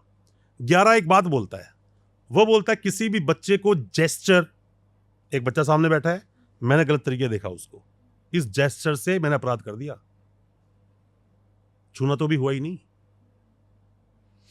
एक बच्चा, एक ड्राइवर है, वो डेली बच्चों को पिक करता है, स्कूल छोड़ता है, आ जाता है। उस या तो जब मौत इंसान की आती है ना तो पूछकर नहीं आती, कोई ना कोई बहाना लेती है। उस आदमी की इस वाली उंगली का ना नेल बड़ा हुआ था काफी ज्यादा। बच्चे को, छोटा बच्चा है, किसी भी तरह से उठा लेते हैं हम जैसे कंफर्ट हो। वो छोटी बच्ची थी, उसने ऐसे उठाया, उस बच्चे को उठाया तो उसका नेल उसको लग गया। अब बच्चा वो जब घर गया तो उसने घर जाके उसने बोला कि मम्मी मेरे सुसु वाली जगह पे बहुत दर्द हो रहा है। मम्मी ने देखा तो फीमेल है बच्चा छोटा। उसका क्या हुआ, ये कह रहा वो जो अंकल गाड़ी चलाते ना उन्होंने किया। डॉक्टर के पास इमीडिएटली गई, उसने बोला रैश है, कुछ ना कुछ मतलब हो सकता है गलत हुआ हो। देखिए ऐसा होता है मैम कि बोलते ना कि अर्थ का कब अनर्थ बन जाए पता नहीं, राम का कब मरा बन जाए पता नहीं। ये स्टोरी दर्ज हुई, माँ ने कंप्लेंट दी, उस लड़के को 12 साल की सजा हुई। पॉक्सो बहुत सीरियस है। अभी मैंने बोला था पूरी जिंदगी जोड़ोगे, एक पगलैट कोई मिलेगा जो ऐसा केस बना के हाथ में थमा जाएगा कि जिंदगी जेल में कटवा देगा आपकी। गाड़ी जब आप चलाते हो ना, आप नहीं ठोकते किसी को, सामने वाला के आपकी गाड़ी ठोकता है। आप तो ठीक चलते हो ना, आपने कौन सी गलती कर दी। अब जितने लोग पॉक्सो में सजा काट रहे हैं, ये मैम आज ऑफेंस होता है। एक लड़की आती है वहां पर, कहती है कि मेरी एज कितनी, 19 साल। जब मैं 16 साल की थी तो मैं घर पे रहा करती थी, तो मेरे चाचा, हम लोग बीच में रहते हैं, मेरे ताऊ जी ऊपर रहते हैं, चाचा में नीचे रहते हैं, तो मैं जब नहीं जाती मेरे चाचा गलती देखते थे। एक दिन चाचा ने मेरा हाथ पकड़ के मुझे खींच लिया और मैं मोलेस्ट करना मुझे शुरू कर दिया, बड़ी मुश्किल जान बचा के भागी। उस दिन मैं निकल गई वहां से। एक दिन फिर मुझे उनको मिल गई तो चाचा ने गलत काम मेरे साथ कर दिया। कब किया, आज से 3 साल पहले। और उस पे अभी सजा हुई केस? उसे, सजा हुई है। ओके सर, जब इतना पावरफुल ये एक्ट है तो भी इतने केसेस क्यों बढ़ रहे? आए दिन अगर हम मैम, रील ऐसा होता स्क्रॉल है, करें ना तो यही दिखता है जहर बस। का काम सिर्फ लोगों को मारने के लिए नहीं होता ना, दवाइयां बनती है उससे, बनती है ना। ये उन लोगों के लिए कानून लाया गया था जो सच में बच्चों को एब्यूज करते हैं, एक्सप्लॉइट करते हैं। मैम कोई भी दुनिया में चीज होगी, असली नोट का ही तो नकली बनता है, जो है ही नहीं वजूद में। अब यहाँ पाकिस्तानी करेंसी थोड़े चलाएंगे इंडिया में हम।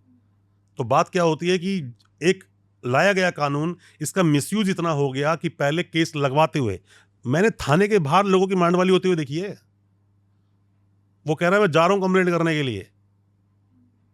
रिसेंट केस सुनिए आप मेरी बात, केस मैडम बहुत है मेरे, हजारों केस है बताने के लिए। पर बात क्या होती है कि हम जब केस के, मेरी कोशिश है कि मैं लोगों को एजुकेट कर सकूं, डराऊं नहीं मैं उनको। पर कानून तो यही है, मैं करूं क्या उसके अंदर, कानून तो यही है। केस अभी रिसेंट में आया, एक डॉक्टर साहब के पास एक बच्ची जाती है, डॉक्टर साहब उसका सब चेकअप वेकअप करते हैं बच्चे का। उसने बोला कि मेरे चेस्ट में थोड़ा दर्द है और मुझे थोड़ा यूरिनल इन्फेक्शन है। छोटा बच्चा है वो, बच्चे की एज क्या है, 11-12 साल। डॉक्टर ने ऑब्वियसली बात है उसका चेकअप किया होगा। मैडम चेकअप होने के बाद में स्टोरी ऐसी बनाई गई है कि क्या क्या किया उस बच्चे के साथ में, और मेडिकल नहीं हुआ है, मेडिकल नहीं हुआ उस बच्चे का। बच्चा जाता है 10-12 दिन के बाद और बोलता है पुलिस में जाकर कि मैं गई थी वहाँ टेस्ट कराने के लिए, चेक कराने के लिए, और इन अंकल ने, उन डॉक्टर साहब ने मेरे साथ में ऐसे ऐसे किया। प्राइवेट पार्ट में फिर वो चाहे कोई भी चीज़ हो, कोई भी चीज़ इंसर्ट होगी तो वो रेप में जाएगा। अब उस पर केस दर्ज हो गया, केस आगे बढ़ गया। मैं एक बात इसके माध्यम, जब मैंने एक फाइल पढ़ी ना वो, तो मैंने उसमें बहुत सारी कमियां भी देखी कि यार जज लोग भी जब अपने रूल्स को फॉलो नहीं कर रहे हैं, करेगा कौन, कौन करेगा।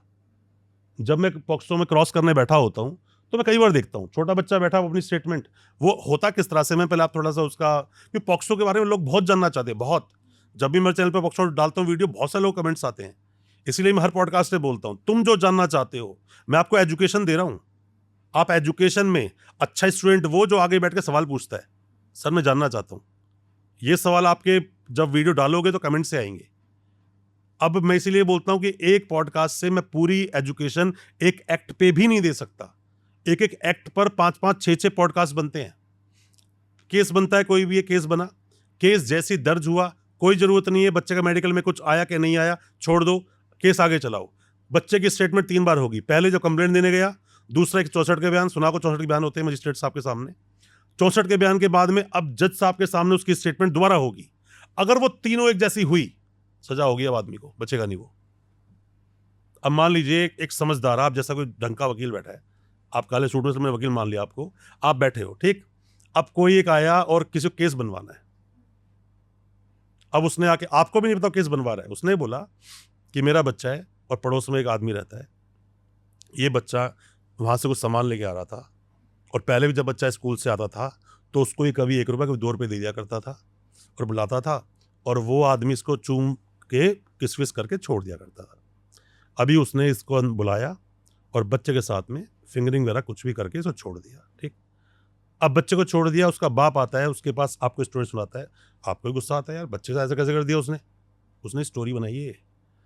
अब आपने को एफ नहीं हो रही, कर मैं थाने में 2 बार गया, मुझे भगा दिया, कह रहे मैं करवाती हूँ एफ। आपने फटाफट 112 नंबर पर कॉल कर दिया, 112 पे कॉल होती है, वो ऊपर दर्ज होती है, पुलिस की गाड़ी सीधे घर पहुंच गई उसके, उसने स्टेटमेंट लिखी। पॉक्सो यही बोलता है, एफआईआर करो, बंदे को उठाओ, बाद में सुनवाई करेंगे।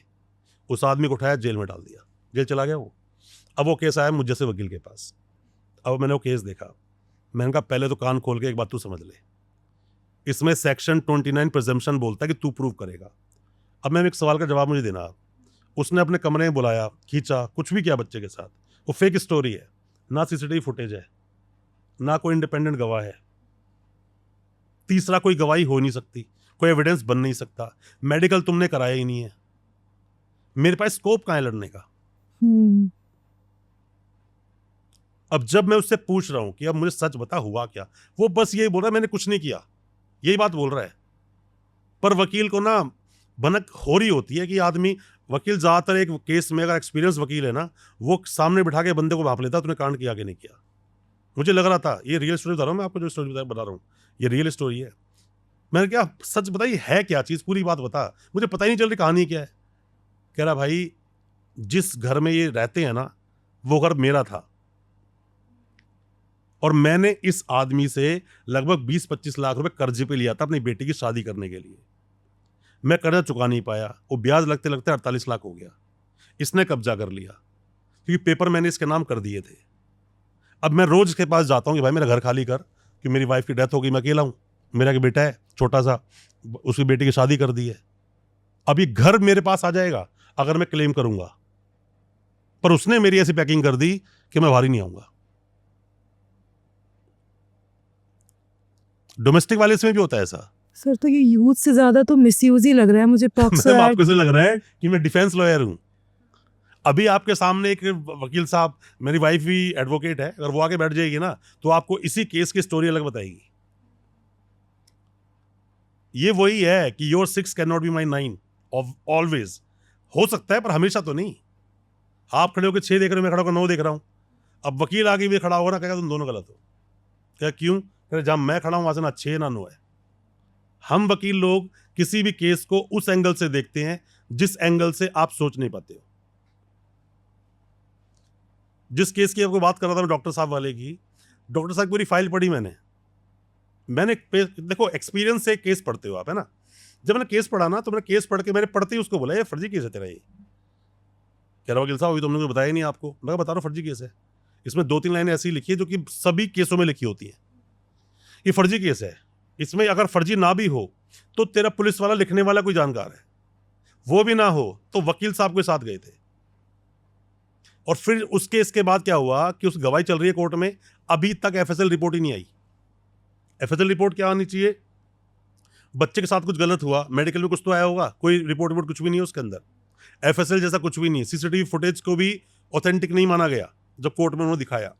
उसके अलावा एक कोर्ट में गवाही चल रही है, आप जज हो। पॉक्सो में क्या होता है, बच्चा जो गवाही देने आया है ना, वो स्क्रीन पे होता है। अगर आप किसी केस में रेप के, अगर कोई इंसान रेप विक्टिम भी आ जाए ना, लड़की है, उसकी 30 साल 32 साल 28 साल उम्र है, तो भी हम सवाल ऐसे ऐसे पूछते हैं कि वो कभी शर्मा जाता है, कभी घबरा जाता है, कभी डर जाता है। ये टेक्निक होती है वकील के सवाल पूछने की। पर पॉक्सो में तो बच्चा स्क्रीन पे है, ना मैं डरा सकता हूं, ना धमका सकता हूं, ना प्यार कर सकता हूं। और सवाल पता है कैसे होता है? वो बच्चा आपके साथ एक बच्ची बैठी होती है, वो बच्ची है जो स्टेटमेंट दे रही है, आप वहां पर जो बैठे हो वो हो जो कि सरकार की तरफ से एक उसका सपोर्टर मिला हुआ है। अब सवाल कैसे होगा? मैं सवाल पूछूंगा कि बेटा ये बात ठीक है कि आप जिस घटना की बात कर रहे हो वो घटना तो संडे की है, पर बेटा उस दिन तो स्कूल खुला नहीं होता। सवाल मैंने ये पूछा। अब वो सवाल आप पता कैसे पूछोगे? बेटा वकील साहब ये पूछ रहे हैं उस दिन संडे था तो आप तो स्कूल नहीं गए थे उस दिन। मेरे सवाल पूछने में उनके में अंतर है।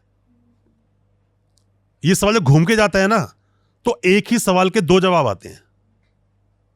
और कभी कभी मेरे सवालों को इस तरह पूछ जाता है कि वो अपने शब्द उसके मुंह में डाल देते हैं। बेटा ये सच है ना, अंकल उस दिन जब आपको पकड़ के जब अंदर ले गए थे तो वहां पर कोई भी नहीं था? मैंने तो ये सवाल ही नहीं पूछा। मैं ही पूछ रहा हूं कि बेटा ये सच है ना कि अंकल ने आपको जैसे ही हाथ पकड़ा, क्योंकि वहां पर डॉगी से खेल डॉगी आपको काटने वाला था, और वहां से अंकल ने आपको डांट के भगा दिया। हम सवाल कुछ पूछते हैं, कई बार वहां जवाब कुछ और आते हैं।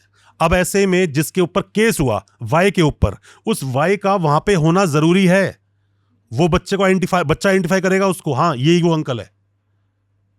यही लिखा है अपने देश के कानून में, पॉक्सो एक्ट में लिखा हुआ है, जब बच्चे गवाही होगी एक्यूज का वहां होना जरूरी है। मैंने लंबी चौड़ी बात बोली क्यों? इसलिए बोली कि इस मेडिकल वाले केस में, डॉक्टर वाले केस में एब्सेंट है ये चीज।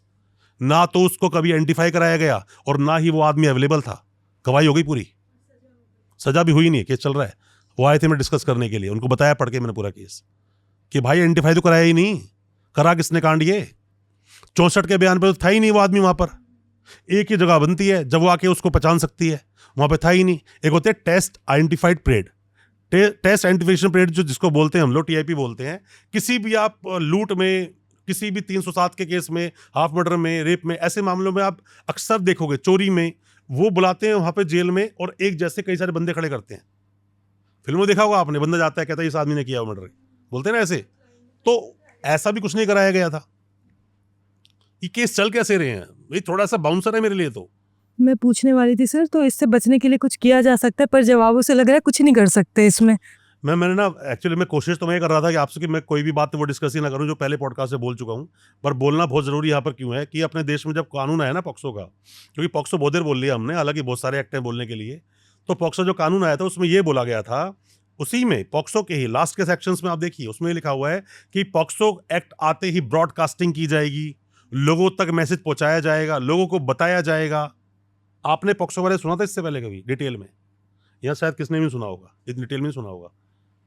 पर ब्रॉडकास्टिंग बात करने की स्टेट गवर्नमेंट ने करी है ये बात, तो कहां है वो ब्रॉडकास्टिंग? लोगों को सही मायनों में पॉक्सो के बारे में पता चलना ढंग से शुरू हुआ जब ये रीलें बननी शुरू हुई, जब पॉडकास्ट बनने शुरू हुए, जब वीडियोस बननी शुरू हुई। मैम कोई भी इंसान 5 पेज की किताब को जैसी लेके पढ़ता है, पहला पेज पढ़ते ही नींद आ जाती है उसे। हम रोज इतनी मोटी एक बुक पढ़ते हैं, और वो बुक इसलिए नहीं पढ़ते सारे पेज याद करने, नहीं, उनमें से पूरी पढ़ने के बाद में 10-12 पेज हमें अपने काम के मिलते हैं। सर तो अभी हम लेडीज की पर्सपेक्टिव पे जाते हैं, जैसे हम लोग वर्किंग वुमेन है, आ रहे हैं लिफ्ट में, आ रहे हैं 4 लड़के हैं, एक लास्ट वाला निकल रहा है और हाथ मारते हुए चला गया, तो और इतनी फेमिलियर जगह पे हर हर दिन जा रहे हैं उस स्पेस पे, पर फिर भी हम डर जाते हैं, तो इसके लिए क्या करें? कोई है इसके लिए? मैम देखिए ऐसा होता है, लॉ तो बिल्कुल क्लियर है, पर यहाँ पर आप इंटेंशन भी देखोगे ना। अब मान लीजिए मैं किसी लिफ्ट में खड़ा हूँ, बहुत ज़्यादा भीड़ है वहाँ पर, और मैं एकदम से निकल रहा हूँ, और मान लीजिए कि मेरा ये वॉच किसी के दुपट्टे में अटक जाती है, मैं जान के नहीं किया, पर मैंने खींचा तो शायद हो सकता है उसको कुछ हर्ट करे, गलत करे। मैं निकल रहा हूँ, मेरा हाथ गलत जगह किसी के लग जाए, मेरी इंटेंशन नहीं है कुछ करने की, पर वो हो गया। पर ऐसे लोगों का ना, जब आपसे वो इंटरेक्शन होगा ना, तो उनकी आंखें बोलती हैं वो जान के क्या नहीं किया।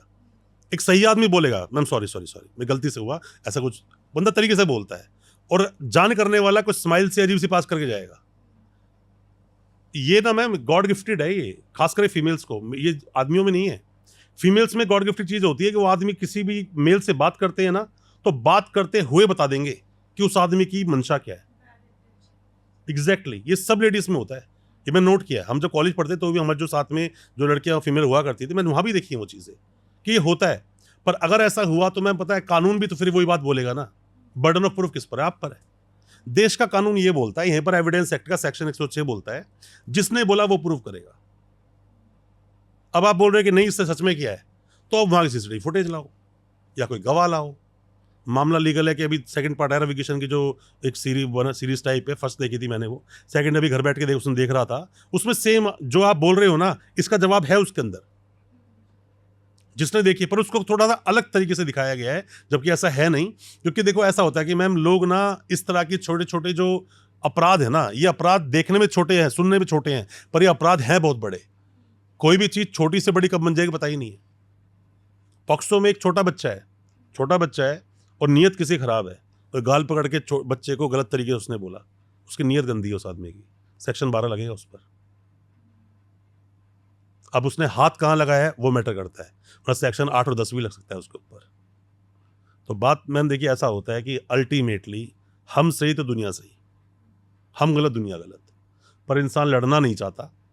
फर्क सिर्फ इतना है, अगर वहीं पर उस लड़के ने, जिसने भी वो हाथ लगाया उस लड़की को लिफ्ट में, उसको हाथ में पकड़ के बोलती ना उसको अगर, तो वहीं पर 2 और जो आदमी खड़े थे वो उसकी सपोर्ट करते। अब हमारा जमाना, अब देश वैसा नहीं है, लोगों में मतलब साक्षरता नहीं है, लोग जागरूक नहीं है। आज तो बहुत जागरूक हैं, आप कुछ नहीं करोगे, वो 2 ही लड़के उसको पता नहीं कब का मुर्गा बनाए थे उसका। लोग मदद करना चाहते हैं, जमाना वही है, सेल पहले फोटो या वीडियो बनाएगा, पर सब नहीं है ना ऐसे। किस में अल्फा ज्यादा मैच्योर हो रहा है कुछ नहीं पता, कौन आपके लिए स्टैंड ले ले कुछ नहीं पता, पर नहीं लेते लोग स्टैंड। कहते यार मैं अभी मुद्दा बनाऊंगा, मुद्दा बढ़ेगा, अभी जिसको नहीं पता कल उसको ही पता कल चलेगा। उसको भी लोग ज्यादा डरते हैं कि आसपास आसी पड़ोसी लोगों को पता चल जाएगा इस चीज मैम के समाज बारे ही में। ऐसा है ना, बाप जब शादी करता है बेटी की तो उसको बोलता है कि बेटा देख लियो, चाहे वो बाप कितनी ही स्ट्रांग पोजीशन पे हो, बाप जमींदार है 7 गांव का, फिर भी शादी करके बोलता है बेटा देख लियो। लड़की घर जाती है, कंप्लेंट करती है, पापा इन्होंने ना मुझे उस दिन गाली दी, बाप फिर भी क्या बोलता है, ठीक है बेटा बात करूंगा। हर जगह जब बच्चे को बचपन से कॉम्प्रोमाइज करना सिखाया जाता है ना, तो बच्चा कॉम्प्रोमाइज करता है। अब बात यहां पे आती है साइकोलॉजिकली, क्या ये सही है गलत है? मेरी नज़र में बहुत हद तक सही है, पर जब ये कॉम्प्रोमाइज वाला सिचुएशन ज़्यादा एक्सट्रीम चली जाए तो नो कॉम्प्रोमाइज। किसी भी लड़की के दिल में एक भी बार शादी होने के बाद सुसाइडल थॉट आ जाए, एक भी बार अगर आ जाए, मेरी सब उस लड़की को हिदायत है, ये सबसे रिक्वेस्ट भी है, और सबको मेरा हम्बली सबमिशन भी है, चाहे वो कोई भी वीडियो देख रही हो, कोई हमारी बहन बेटी कोई भी अगर वीडियो देख रही है, एक बार सुसाइडल थॉट आ गया ना, मैं गारंटी लेता हूं दोबारा फिर आएगा और तीसरी बार सुसाइड करेगी वो। मैंने बहुत अपनी लाइफ में दहेज हत्या के केसेस लड़े हैं, केसेस देखे हैं। हालांकि मैं मैक्सिमम कहाँ केस लड़ रहा होता हूं, लड़के की तरफ से, बट हम उस केस को जानते हैं। एकदम से सुसाइड नहीं करता कोई, आपके साथ कितना एक्सट्रीम हो जाए आप एकदम सुसाइड नहीं करोगे, वो थॉट आया कहां से? आप किसी अच्छे किसी साइकिट्रिस्ट से आप मिलोगे ना तो बोलेगा कि सुसाइडल थॉट एक बार में नहीं आता। ये जो इंसान बचपन से घुट रहा होता है ना, ये जो बना ना पॉक्सो, आपने मूवी एक आई थी, मैं बोल रहा हूँ, उसमें रणवीर हुड्डा था उसके अंदर, और ये आलिया आलिया थी उसमें, आलिया थी, नहीं नाम मैं बोल रहा हूँ उसका, ऐसे वो ट्रक ड्राइवर होता है उसके अंदर, है ना। तो उसमें मैंने देखा है वो चाइल्ड एक्सप्लॉयटेशन की जो बात की गई है ना, बच्चे को बचपन में सदमा लग जाता है। एक बार बच्चे को बचपन में डराओ कि बेटा रात को मत छते मत जाना, बहुत अंधेरा है, कोई भूत आ जाएगा ले जाएगा। वो बच्चा जो सुनता है ना एक दो बार, तो कान में घर कर जाता है, वो कहता है अच्छा ऐसा होता होगा यार, मेरी मम्मी को बेवकूफ़ थोड़ी, पापा मेरे बेवकूफ़ थोड़ी हैं। हमें बड़ा सोच समझ के किसी के सामने कुछ बोलना चाहिए। इसीलिए मेरी तो हमेशा हर इंसान के लिए, मेरे साथ में कोई भी मेरा क्लाइंट आता है ना, कोई भी कितना बड़ा कांड होता है ना, देखो उसने अपराध तो कर दिया, अपराध तो कर दिया, क्या जरूरी है वो अपराधी है, अपराधी नेचर का ही है वो आदमी, और जान के उसने अपराध किया होगा। कोशिश करता हूं उसको पहले काउंसिल करने की, ठीक है, सुधरने का मौका तो सब देते हैं। बोलते हैं कितना बड़ा अपराध करो, भगवान भी मौका देता है, हम लोग तो इंसान है, कोर्ट मौका देता है। तो ये सब चीजें हैं मैम। देखियो, आपको स्टैंड लेना है तो आप स्टैंड किसी मुद्दे पे ले सकते हो, अपने हस्बैंड को तू बोलने पे लड़ाई कर सकते हो, अपने हस्बैंड को नाम लेने में लड़ाई कर सकते हो। हस्बैंड को खाना बनाकर आप नहीं दे रहे हो, खाना बाहर से ऑर्डर वो कर रहा है, उसके बाद भी उस खाने में कमी निकाल लड़ाई आप कर सकते हो। और उसके अगले दिन जाकर कोर्ट में लाइन लगाकर, जो रोज खड़े हैं सैकड़ों लोग, उन लेडीज में आप भी खड़े हो सकते हो। लड़ो केस, अपने घर को बर्बाद करो, कुछ साल लगाओ, और कुछ साल के बाद ही मिलना कुछ नहीं है, क्योंकि कोई एविडेंस नहीं है ना। सर किस दूसरा क्वेश्चन ये आता है मेरा, जैसे वर्किंग वुमेन के लिए ये कि हमने काम कर लिया, रैप अप करके हम जा रहे हैं, हम बुक कर रहे हैं टैक्सी, मिल ही नहीं रहा, हमें नीचे जाके खड़े हैं, मिल ही नहीं रहा, और सिक्योर फील नहीं कर रहे हैं, तो उस केस में क्या कर सकते हैं, डरे हुए हैं।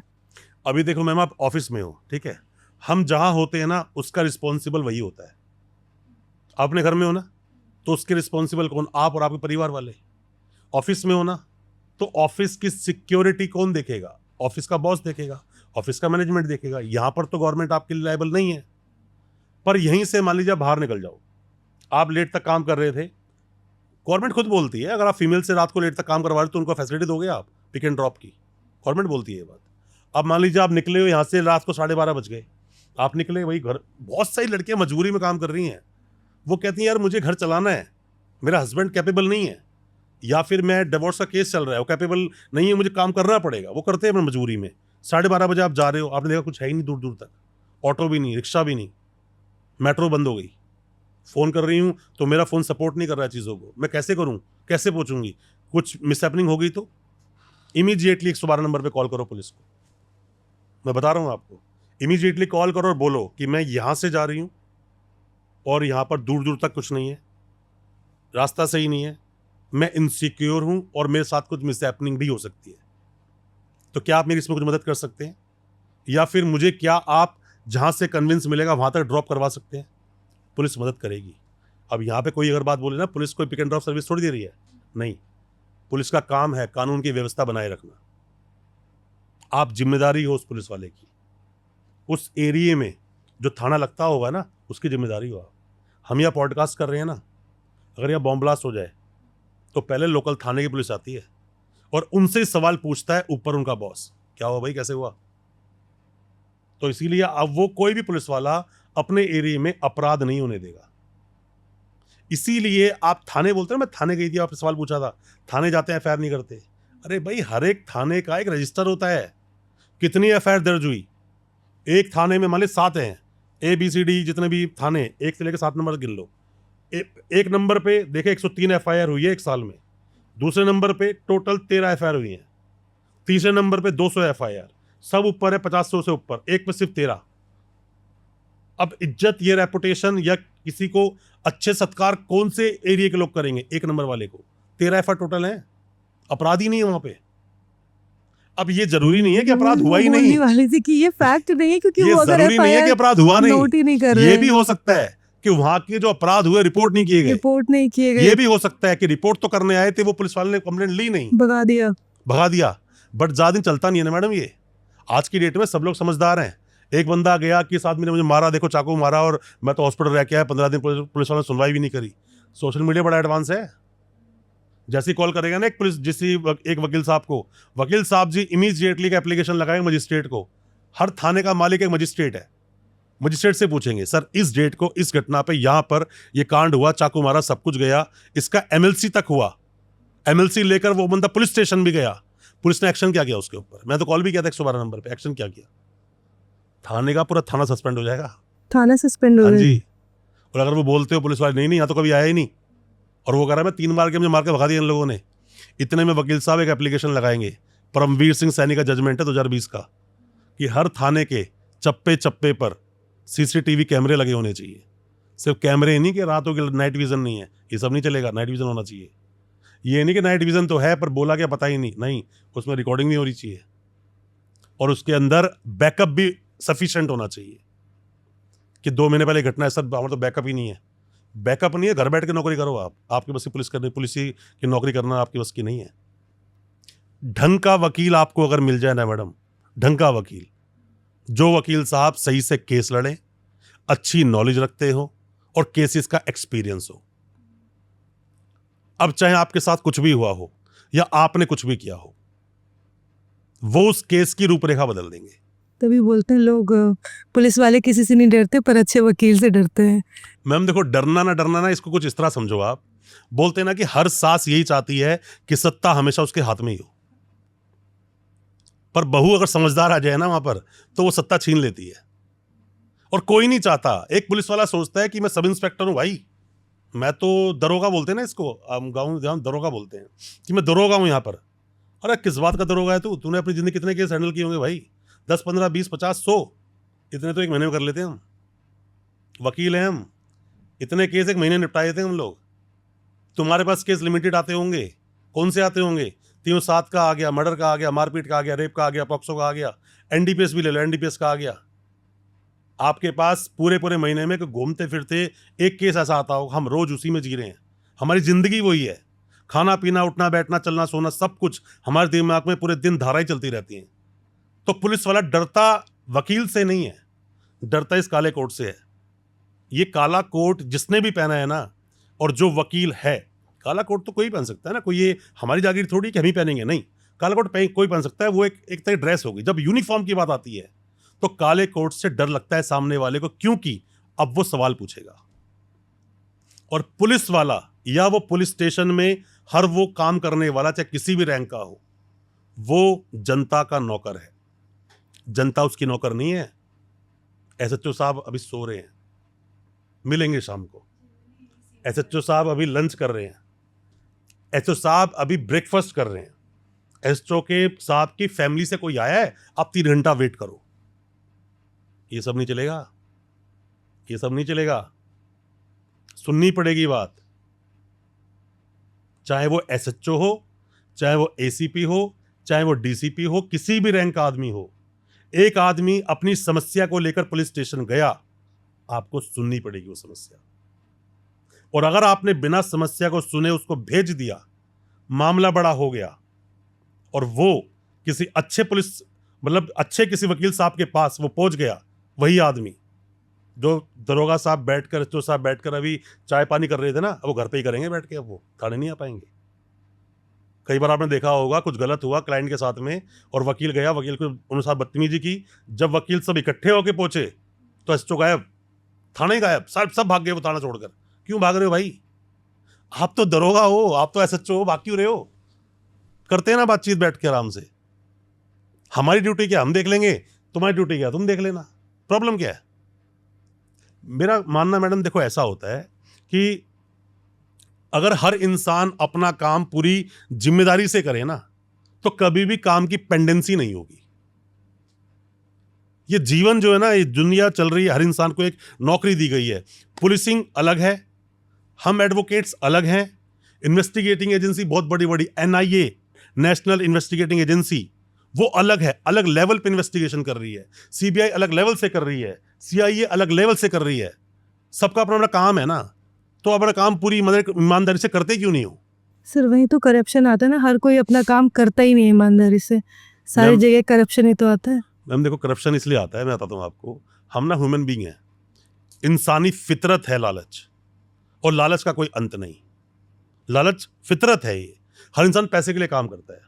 वो कहता है मैं दरोगा हूँ भाई, बैठे बैठे सैलरी मिलती रही है, मैं क्यों करूँ काम? अब एक को आप जाके बोला, आप जो लड़की हो, आप जाके बोला कि भाई मैं हूँ और मेरे साथ में गलत किया और मैं यहाँ पर आई ज़रूर, ऊपर शामली की जगह पड़ती है या कोई मेरठ जगह पड़ती है या फिर कोई भी जगह दूर पड़ती है, वहाँ पे उस आदमी ने मेरे साथ में ऐसे गलत गलत किया, वो क्या बोलेगा कि तू पहले वहीं जा, यहाँ पे क्या करने आई, फिर केस तो वहाँ का है। आप कह रहे हो मैं जाऊँगी जान से मार देंगे मुझे वो लोग, मैं वहाँ नहीं जा सकती, थाना उनके कंट्रोल में है। पुलिस वाला अगर चाहे तो आपको न्याय दिला सकता है, एफआईआर कटवा सकता है, बंदे को अरेस्ट करके ला सकता है, तो नहीं जाएगा। अब मान लीजिए एक जगह पे अच्छा रसूख है बंदे का, और बंदे का उठवाना है कि एक्स नाम की जगह से दूर से उठवाना है, और पैसा जेब में बहुत है उसकी और पावर में भी है। अब वो ऐसी स्टोरी बनाएगा कि वो थाने का सब इंस्पेक्टर छोड़ो, एसएचओ भी जाएगा, उससे बड़ा अफसर भी जा सकता है, जाएगा भी, लेके भी आएगा, केस भी बनाएगा। कोई आदमी अगर ये बोलता है कि नहीं रसूख पैसा नहीं चलता है, तो मैं उसको गलत बोलूँगा। हर जगह नहीं चलता है, चलता है। अगर नहीं चलता है तो पीसी एक्ट है, प्रिवेंशन ऑफ करप्शन एक्ट 1988, जरूरत क्या है उसकी, क्या जरूरत है? आप क्यों बोल रहे हो कि एंटी करप्शन की जरूरत है? अगर पुलिस के अंदर करप्शन नहीं है तो एंटी करप्शन जो ये एक डिपार्टमेंट बना हुआ है, प्रिवेंशन ऑफ करप्शन आपने एक्ट बना रखा है, सेक्शन 8 बात करता है कि डिमांड को प्रूव करो कि उस सरकारी नौकर ने पहले पैसे की डिमांड की, उसको पैसा मिला, और अगर आप बोलते हो नहीं नहीं मैं तो उसके पास गया जब जेब में जाके 5,000 रुपये डाल दिए, मैंने डिमांड की ही नहीं, मैंने रिश्वत मांगी ही नहीं, बिना बात के कोई इंसान जेब में पैसा किसी के नहीं डालता।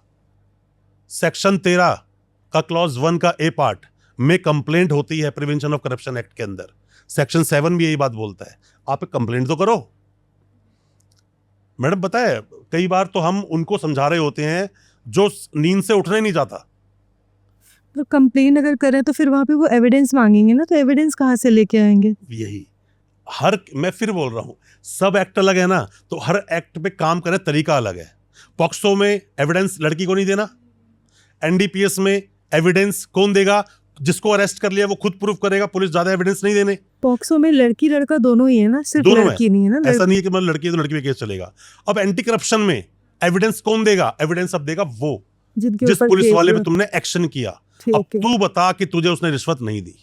ओके। और उल्टा देखा है बड़े बड़े दरोगा जिसके आप बात कर रहे हो, वो रोते रोते जा रहे होते, चिल्ला रहे होते, मुझे पकड़ लिया, मुझे बचा लो। क्यों?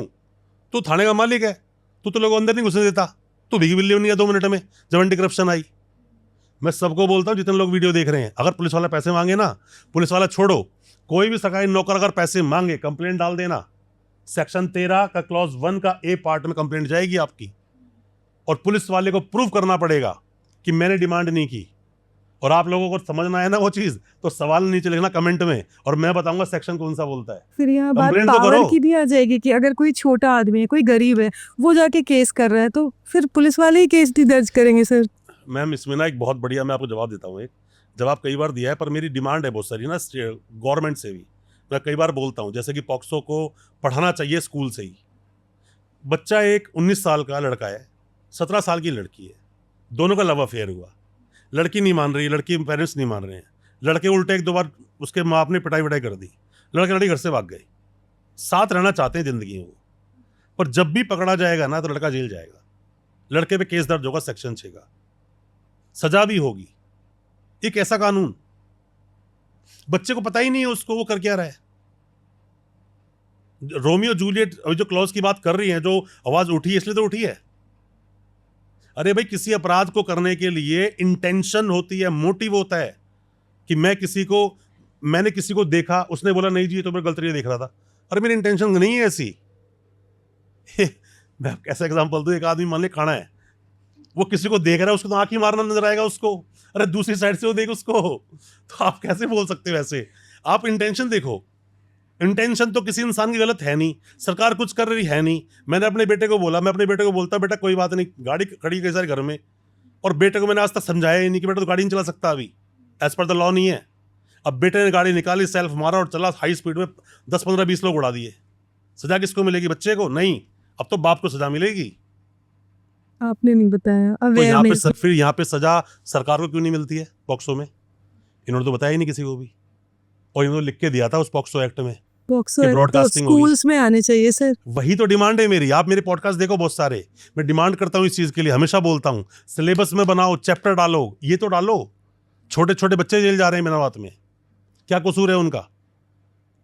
किसी भी अर्थव्यवस्था को स्ट्रांग करने के लिए, किसी भी देश में अगर आप चाहते हो सक्सेस हो, लोग समृद्ध बने, तो बोलते हैं कि वहां पर बोलते हैं कि शिक्षा, न्याय और चिकित्सा, एजुकेशन, आपकी हेल्थ और लॉ, जो आपके केसेस चलते हैं, ये 3 चीज फ्री होनी चाहिए।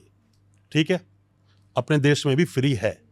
सरकारी हॉस्पिटल है, जाइए इलाज करा लीजिए, सरकारी वकील मिला केस लड़वा लीजिए, और टीचर खड़े हैं, जाके सरकारी से पढ़ लीजिए। आपसे सवाल पूछता हूं, आप कहीं भी जाना चाहते हो इन तीनों में से? मैं भी नहीं जाऊंगा शायद। हम्म, क्यों? अपने देश में ना हमारे हक भी हमें भीख के तरीके से दिए जा रहे हैं कि हॉस्पिटल जाओ इलाज कराओ, स्ट्रेचर ही नहीं मिलती, और मिल भी गई तो एक पे 3 पड़े, एक का ब्लड निकल रहा है, एक कोई ब्लड में पड़ा हुआ है, दूसरा आदमी और उस इन्फेक्शन से मर जाएगा वहीं पर। जबकि प्राइवेट स्कूल के टीचर को सैलरी कम मिलती है। मैम, बात सैलरी कम ज्यादा की नहीं है, आप हमारे अधिकार हमें दे रहे हो, और वो ऐसे दे रहे हो कि मतलब उधर छल्ली में छान कर पानी दिया जा रहा है। टिकेगा उसके अंदर? नहीं टिकेगा कभी भी। आप दे तो रहे हो, जब तक उसकी क्वालिटी नहीं होगी ना, क्वालिटी, तब तक उसकी कोई वैल्यू नहीं है। क्वालिटी देना जरूरी है, क्वालिटी। सर एक और क्वेश्चन आ रहा है, मूवी से रिलेटेड है। 12th फेल मूवी देखी थी मैंने, तो उसमें ना एक सीन आया था, विक्रांत मैसी अपने फ्रेंड को बचाने के लिए गए थे, जो मनोज है।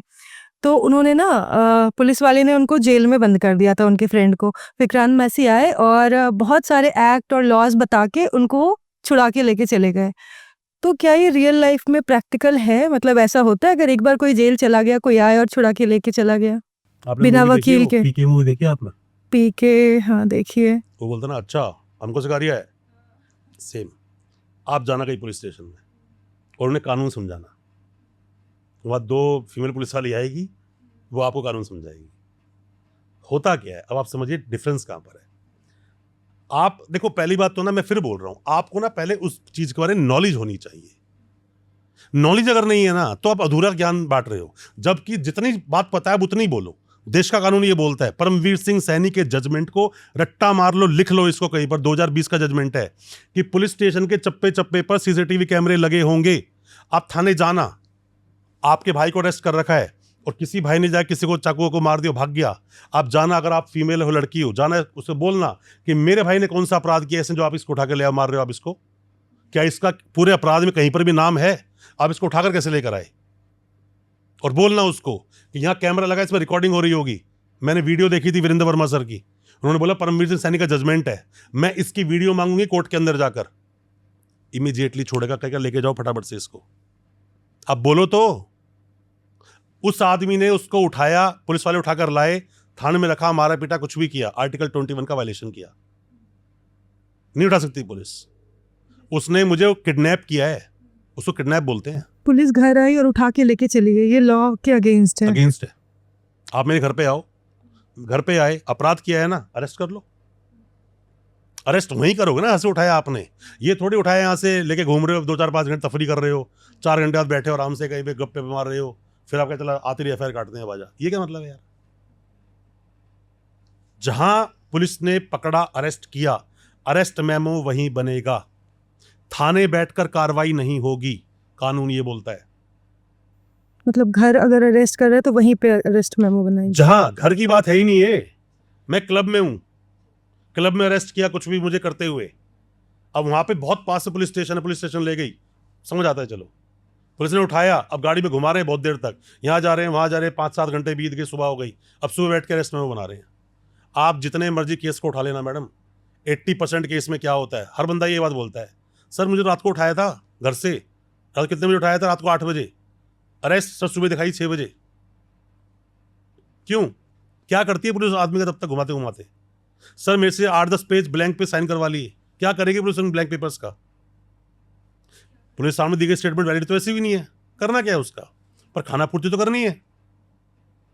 मैम ऐसे बहुत सारे कानून हैं, बहुत सारे आपके राइट्स हैं, लोगों को नहीं पता, और लोग उन्हीं वजह से जेल जाते हैं, थाने में पिटते हैं, पैसा देते हैं, और फिर वो उन पुलिस वालों का एटीएम कार्ड बन जाता है।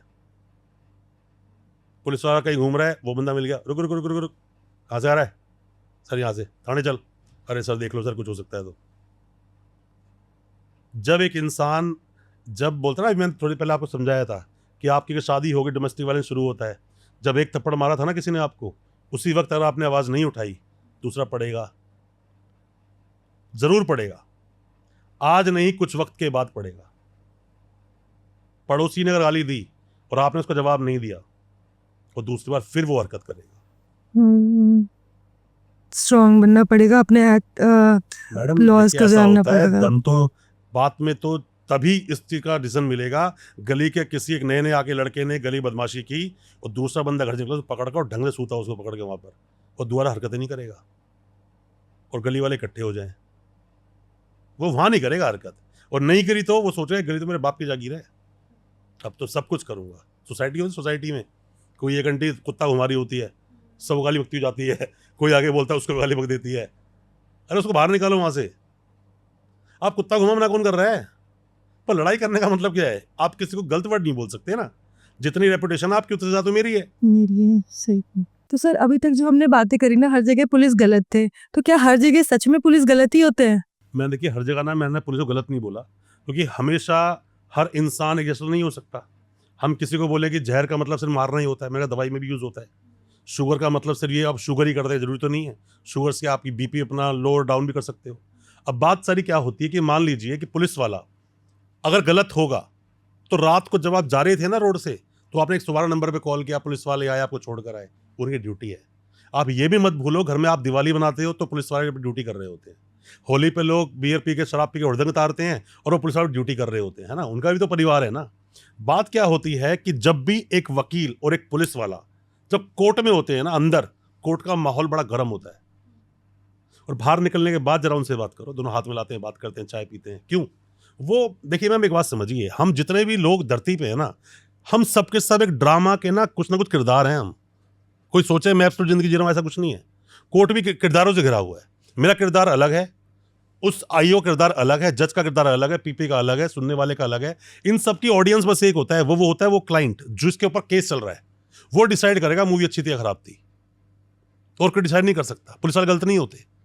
पुलिस वाला तभी तो कोर्ट में केस ले खड़ा है जब उसने कांड किया है। हम तो कमियां दिखा रहे हैं, तेरी कमी कहां कहां पर है, हम तेरे को आईना दिखा रहे हैं। अरे भाई, हमारे देश में 100 का मतलब 100 होता है, तू लाया 001, ये गलत है भाई।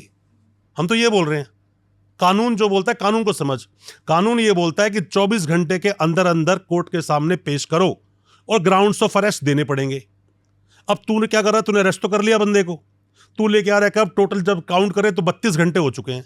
पहला डिफेंस तो मेरे पास ये मिल गया उसकी बेल लेने का, चाहे उसने मर्डर किया हो चाहे रेप किया हो, चाहे एनडीपीएस में, उससे कोई फर्क नहीं पड़ता। दूसरा ग्राउंड क्या मिल गया, ग्राउंड्स ऑफ अरेस्ट दिया ही नहीं तूने। एक आदमी को तुम उठा के लिया है, आदमी पूछा मैं कहाँ से, कह रहा पेरम्बलूर से आया हूं मैं। पेरम्बलूर कहाँ पर है? पौंडीचेरी से भी कम 250-300 किलोमीटर दूर। ना उसे हिंदी आती ना इंग्लिश आती, तुमने कहीं से बंदे को उठा लिया कि ये बंदा तो कॉन्ट्राबैंड बेच रहा था। क्या बेच रहा है? हेरोइन बेच रहा था, ठीक। अब उसको ग्राउंड्स ऑफ अरेस्ट देने पड़ेंगे। अगर ग्राउंड्स ऑफ अरेस्ट आप नहीं देते हो तो फंडामेंटल राइट का वायलेशन है, आर्टिकल 20 सब क्लॉज 3। अब वो जो आर्टिकल 20 सब क्लॉज 3 वो बोलता है आपके राइट अगेंस्ट सेल्फ इंक्रिमिनेशन, आप उससे उसके खिलाफ पूछ रहे हो, पर आप उसके ग्राउंड्स ऑफ अरेस्ट नहीं दे रहे हो। मैं इसको दोबारा बोलता हूँ, दो अलग चीजें अलग अलग है, ठीक है ना, इस पर आप कट लगा लेना। तो जब आपने उस पेरम्बलूर वाले आदमी को उठाया तो उसको ना हिंदी आती है ना इंग्लिश आती है। आपने उसको बताया भाई ये अपराध है, तेरे को अरेस्ट कर लिया। वो इंसान है 10 पुलिस वालों के सामने तो ऑब्जेक्शन भी नहीं कर सकता। उसको पकड़ा और लेके जा रहे हैं उसको, अब कोर्ट में पेश कर दिया। अब मैं जैसा वकील वहां खड़ा हुआ है, मैं कहा जनाब पहली बात तो 32 घंटे हो चुके इसके अरेस्ट को, आप अरेस्ट मेमो देख लो। देखा उसने, इलीगल कस्टडी का मामला आ गया, इलीगल डिटेंशन हो गया है मामला। अब इलीगल डिटेंशन के साथ साथ ग्राउंड्स ऑफ अरेस्ट नहीं दिए। कैसा दिया तो देखो ना सर, दिया है हमने, वहां पे लिखा हुआ हिंदी में कि आपका नाम ये है और आपको हमने इस वक्त अरेस्ट किया था और अब हम अरेस्ट कर रहे हैं क्योंकि आपके पास से 2 किलो हेरोइन मिली है। गुड। मैं कहा सर ना इसे हिंदी आती ना इंग्लिश आती, ये साइन किसने करे नीचे? जज बोलेगा क्योंकि देश का कानून तो यही बोलता है कि आदमी को ग्राउंड्स ऑफ अरेस्ट उसकी लैंग्वेज बताओगे आप।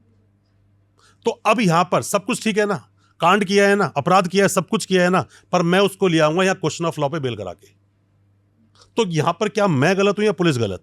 हम दोनों गलत नहीं है। मैं ड्यूटी कर रहा हूं, पुलिस अपनी ड्यूटी कर रही है। तो मेरा कहने का मतलब ये नहीं है सारे पुलिस वाले गलत है, वो ड्यूटी कर रहे हैं, पर उस ड्यूटी में जो कमियां निकालते हैं वो हमारा काम है। तो कुछ ये मान लीजिए, पुलिस वाला कितनी तबीयत से चार्जशीट बना ले, हम कमी निकाल देंगे उसमें। पुलिस का काम है उसकी इन्वेस्टिगेशन पूरी चार्जशीट बनाना और हमारा काम है उसमें कमियां निकालना।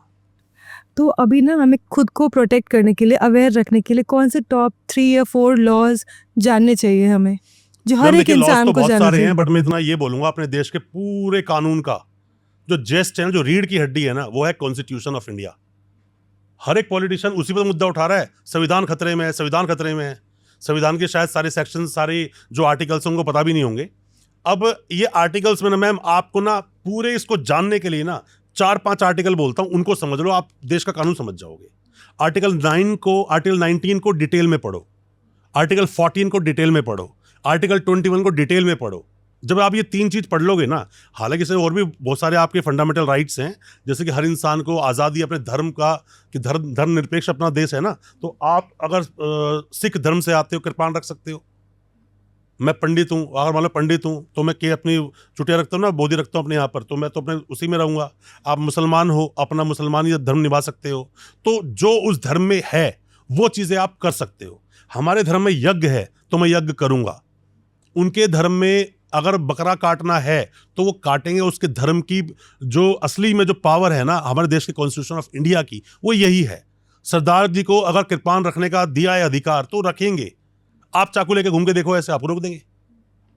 पर इन सब के साथ में कुछ देखो, फंडामेंटल राइट जानना जरूरी नहीं है, साथ में फंडामेंटल ड्यूटीज को भी जानना जरूरी है। बकरा काटना तो है, पर तू मेरे घर के सामने नहीं काट सकता। अपने घर में जाओ और काट, जो करना है कर। यज्ञ करना तो है, तो क्या पुलिस स्टेशन में बैठे करोगे? कृपाण ले जाना सही है, एमआरआई मशीन में लेके भी साथ जाओगे? मैडम, बात क्या है, जो आपके ऊपर जो देश ने कानून बनाए हैं ना, वो आपकी भलाई के लिए ही बनाए हैं और दूसरे को हर्ट ना हो इसलिए बनाए हैं। ये 3 जानने के साथ साथ में आपको ये पता होना चाहिए कि कब रिट लगाओगे और कब आप उसके अंदर पीएल में जाओगे। रिट क्या चीज है? रिट 5 तरह के रिट हैं और आपको सारी एब्सोल्यूट आज़ादी दे देती है। कोई आपको कमरे बंद नहीं कर सकता, कोई इंसान आपसे फालतू सवाल नहीं पूछ सकता, कोई आदमी आपके ही खिलाफ आपको ही गवाही देने पे विवश नहीं कर सकता, एक मर्डर की 2 बार सजा नहीं दी जा सकती। रात का सोने का, आपने मूवी देखी सलमान खान की, उस सलमान खान में एक नाम तो मैं उसका भूल रहा हूँ, उसको बहुत बड़े उसमें समुद्र में ले जाते हैं, उसमें एक जहाज में, और सोने नहीं देते उसको। वो कहते नहीं, सोना नहीं है, सोना नहीं, मार देंगे ये लोग। ये जो सोने ना देना है ना, फंडामेंटल राइट का वायलेशन है। एक लड़की शादी करके गई है ससुराल में, उसको खाना पानी ना देना, ये उसके आर्टिकल 21 का वायलेशन है। अभिव्यक्ति की आज़ादी मुझे है बोलने की, इसलिए इतना कुछ बोल पा रहा हूँ। अगर ये नहीं होता ना, आप बैठ के पॉडकास्ट में सवाल पूछ पा रहे हो ना, अपने देश का एक प्यादा सा आदमी, जेब में चवन्नी नहीं है, और प्रधानमंत्री को चोर बोल देता है और पुलिस उसको अरेस्ट भी नहीं करती। ये है आपके फंडामेंटल राइट्स की पावर। और दूसरी कंट्री में इलेक्शन तक नहीं होंगे और वहां का राजा चूज हो जाता है। इसको बोलते हैं कि आप किस देश में हो, वो किस देश में है, आपको कितनी परमिशन है। इसीलिए हमारे देश में बार बार कम्युनल राइट्स हो जाते हैं। कोई किसी कुछ भी बोल रहा है, देश में सरपैर नहीं है, कोई कुछ भी बोल रहा है, पर वो तब तक बोलेगा जब तक सामने वाले को हर्ट नहीं कर जाती। हर्ट कर गई ना, वो पर डिफेमेशन ठोकेगा उसके ऊपर, डिफेमेशन, फिर क्लेम ठोकेगा, पैसा लेगा, गलत भी हो सकता है, वो क्रिमिनल डिफेमेशन भी हो सकता है। ये सब जान लो, फंडामेंटल राइट्स को जान लो, देश का कानून जान जाओ।